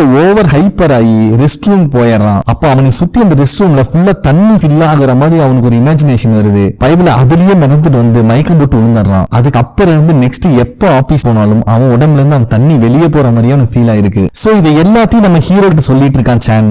அதே நேரத்துல நம்ம ஹீரோயின் கிட்ட அந்த ட்ரெயினி பையன் இது எல்லாத்துக்குமே ஸ்ட்ரெஸ் தான் ரீசன், என்னை நம்புங்க அப்படின்னு சொல்லிட்டு இருக்கான். நம்ம சானும் நம்ம ஹீரோ கிட்ட இதனாலதான் நான் பப்ளிக் அதிகமா இருக்கிற இடத்துக்கு போறது இல்ல, நான் தியேட்டருக்கு போயே ரொம்ப வருஷம் ஆச்சு அப்படின்னு சொல்லிட்டு இருக்கான். அதுக்கு நம்ம ஹீரோ வந்துட்டு இது எனக்கு நல்லாவே புரியுது, அதனாலதான் இன்னைக்கு உன்னை இந்த பார்க்கு கூப்பிட்டு வந்திருக்கேன், அட்லீஸ்ட் நீ க்ளோஸ் ஃப்ரெண்ட்ஸ் கிட்டயாவது ஹெல்ப் கேட்டிருக்கணும் அப்படிங்கிற மாதிரி ஹீரோ சொல்றான். பட் சானுக்கு இதுல விருப்பம் இல்ல. ஏன்னா வெளிப்படையா தெரியக்கூடிய ப்ராப்ளம் அப்படின்னா நம்ம ஹெல்ப் கேட்கலாம், இது என் மண்டக்குள்ள ஓடுற விஷயம், இது சொன்னாலும் யாருக்கும் புரியாது அப்படிங்கிற மாதிரி சொல்லிட்டு இருக்கான். அதே நேரத்துல அந்த ட்ரெயினி பையன் இருந்துட்டு இதுக்கு மேல நான் நர்ஸா ட்ரெயின் ஆக முடியாது அப்படின்னு கேட்கிறான். நம்ம ஹீரோயின் கண்டிப்பா முடியாது, நீ ரெகுலர் நர்ஸா ட்ரெயின் ஆக முடியாது, ஆனா நர்ஸ் வித் பேனிக் டிசார்டரோட ட்ரெயின் ஆகலாம் அப்படின்னு சொல்றான். ஏன்னா ஒரு பிளேஸ்ல ஒரு இடத்துல உனக்கு பேனிக் டிசார்டர் வந்துச்சுன்னா, ஃபார் எக்ஸாம்பிள் தியேட்டர்ல இருக்கும்போது உனக்கு அந்த மாதிரி ஃபீல் வந்துச்சுன்னா நீ ரெகுலரா தியேட்டருக்கு போக முடியாது. அதே மாதிரி ஹாஸ்பிட்டல் இருக்கும் போதும் உனக்கு அந்த பயம் வர ஆரம்பிச்சதுன்னா அது கண்டினியூஸா வந்துட்டே தான் இருக்கும். சோ இதுல இருந்து நீ ஓவர் கம் ஆகணும், அதுக்கு நிறைய பிராக்டிஸ் தேவைப்படுது, நான் உனக்கு கண்டிப்பா ஹெல்ப் பண்றேன் அப்படிங்கிற மாதிரி ஹீரோயின் சொல்லிட்டு இருக்கா. அதே நேரத்தில் நம்ம ஹீரோ வந்துட்டு சான் கிட்ட நீ நல்லா திங்க் பண்ணி பாரு, இந்த ரெஸ்டாரண்ட்ல உன்னை சுத்தி இருக்கிறது உன் ஃபேமிலி மெம்பர்ஸ் மட்டும்தான், அதனால நீ கம்ஃபர்டபுளா ஃபீல் பண்ற, இதுக்கு காரணம் உன்னோட சரௌண்டிங் தான். சோ உன் மேல அக்கறை இருக்கிறவங்க உன்னை சுத்தி இருந்தா உனக்கு அந்த பேனிக் அட்டாக் வரது ரொம்ப கம்மியாகும், கவலைப்படாத நான் இருக்க உன்னை பாத்துக்கிறேன் அப்படிங்கிற மாதிரி ஹீரோ சொல்றான். இதை கேட்கிற சானுக்கு ரொம்ப ஆறுதலா இருக்கு. அதுக்கப்புறம் ஹீரோயின் அவங்க அம்மா கூட உட்காந்து பேசிட்டு இருக்கும் போது வெளியே இருந்து யாரோ பேர் சொல்லி கத்திட்டே இருக்காங்க. யாரும் வந்து பார்த்தா நம்ம சானு. இவதான் ஆல்ரெடி அவன் மேல செம கொலவெறியில் இருக்காளே. அப்ப சான் இருந்துட்டு நான் உங்ககிட்ட ஒரு முக்கியமான விஷயம் சொல்லணும், எனக்கு பேனிக் அட்டாக் இருக்கு அப்படிங்கிற மாதிரி சொல்றான். பட் இதை கேட்டு ஹீரோயின் ஆச்சரியப்படவே இல்லை. ஏன்னா யூஸ்வலா ஏதாவது ப்ராப்ளம் இருக்கிறவங்க யார்கிட்டயாவது சொன்னா அவங்க ஓவரா ரியாக்ட் ஆவாங்க அப்படின்னு சொல்லி தான் பயந்துக்குவாங்க. பட் ஹீரோயின் அந்த ரியாக்ஷன் காட்டவே இல்லை. சரி ஓகே, பேட்மேன் மூவி ரிலீஸ் ஆகுது போலாமா அப்படிங்கிற மாதிரி கேட்கிறான். ஏன்னா இவனுக்கு தனியா தியேட்டருக்கு போறதுக்கு பயம். சோ நீ என் கூட வந்தா ஹெல்ப்ஃபுல்லா இருக்கும் அப்படிங்கிற மாதிரி ஹீரோயின் கேட்டுட்டு இருக்கான். பட் ஹீரோயின் முடியாதுன்னு சொல்லிடுறான். இதனால சான் செம்ம காண்டாகிறான். சரி சரி அழுது தொலையாத, நாளைக்கு உனக்கு அப்பாயின்மெண்ட் இருக்குல்ல, ஃபர்ஸ்ட் டாக்டரை பார்த்துட்டு வா, உனக்கா நான் பார்க்கிங்ல வெயிட் பண்றேன், ஆல்ரெடி புக் பண்ணிட்டேன் அப்படின்னு சொல்றான். இதுதான் ஃப்ரெண்ட்ஷிப். இதை கேட்ட சானுக்கு செம ஹாப்பி. சோ நெக்ஸ்ட் டே ஹாஸ்பிட்டலுக்கும் போறான். அந்த ட்ரெயினி பையனும் அங்கதான் இருக்கான். சோ ரெண்டு பேருமே டாக்டரை கன்சல்ட் பண்ண ஆரம்பிக்கிறானுங்க. சோ நம்ம சானுக்கும் டேப்லெட்ஸ் எல்லாம் கொடுத்து அனுப்பி வைக்கிறாங்க. அப்ப கரெக்டா ஹீரோயினும் அங்க வந்துடுறான். இவங்க சண்டை போட்டே போறத நம்ம ஹீரோ பார்த்துட்டு இருக்கான். இவங்க ரெண்டு பேர்த்தோட ஃப்ரெண்ட்ஷிப் நம்ம ஹீரோக்கு ரொம்பவே பிடிச்சிருக்கு. அதுக்கப்புறம் நம்ம ஹீரோ சானோட ரெஸ்டாரண்ட் தான் வந்து சாப்பிட்டுட்டு இருக்கான். அப்ப பயபுல வாயை வச்சுட்டு சும்மா இல்லாம பரவாயில்லையப்பா நான் சொன்னே ஹாஸ்பிட்டல் வந்துட்டு அப்படிங்கிற மாதிரி நக்கல் அடிக்கிறான். அதுக்கு சான் இருந்துட்டு தம்பி நீ சொன்னனால நான் வரல, ஹீரோ ஹீரோயின் கூப்பிட்டா அதனாலதான் வந்திருக்கு அப்படின்னு சொல்லி நோஸ் கட் பண்ணி விட்டுறான். ஆனா இருந்தாலும் ஹீரோ பரவாயில்ல, ஹீரோயின் ரொம்ப நைஸ் பர்சனா இருக்கால அப்படிங்கிற மாதிரி பேசிட்டு இருக்கான். இது சானுக்கு செம்ம காண்டாகுது. ஏன்டா ஒரு ரெண்டு பேத்துக்கு டேஸ்டே இல்லையாடா, அவ என்னடானா உன்னே நைஸ் பர்சன்கிறா, நீ என்னடானா அவடைய நைஸ் பர்சன்கிற, நல்லா மானங்கெட்ட டேஸ்டா இருக்கா உங்களுக்கு அப்படிங்கிற மாதிரி சான் ஓட்டி விட்டுறான். அப்ப ஹீரோ வாயை வச்சுட்டு சும்மா இல்லாம உன்னோட ஃப்ரெண்ட் எனக்கு ரொம்ப பிடிச்சிருக்கு அப்படின்னு சொல்லிடுறான். இதை கேட்கிற சானோட ஃபேஸே மாறிடுது. பயபுல டெட் ஷாக்ல நின்னுட்டு இருக்கான். இந்த இடத்துல இந்த எபிசோட கம்ப்ளீட் பண்றாங்க. ஓகே ஃப்ரெண்ட்ஸ், கண்டிப்பா உங்களுக்கு பிடிச்சிருக்கும் நம்புறேன். ப்ளீஸ் சப்ஸ்கிரைப் பண்ணுங்க, சப்போர்ட் பண்ணுங்க. அடுத்த எபிசோட்ல மீட் பண்ணலாம். நன்றி.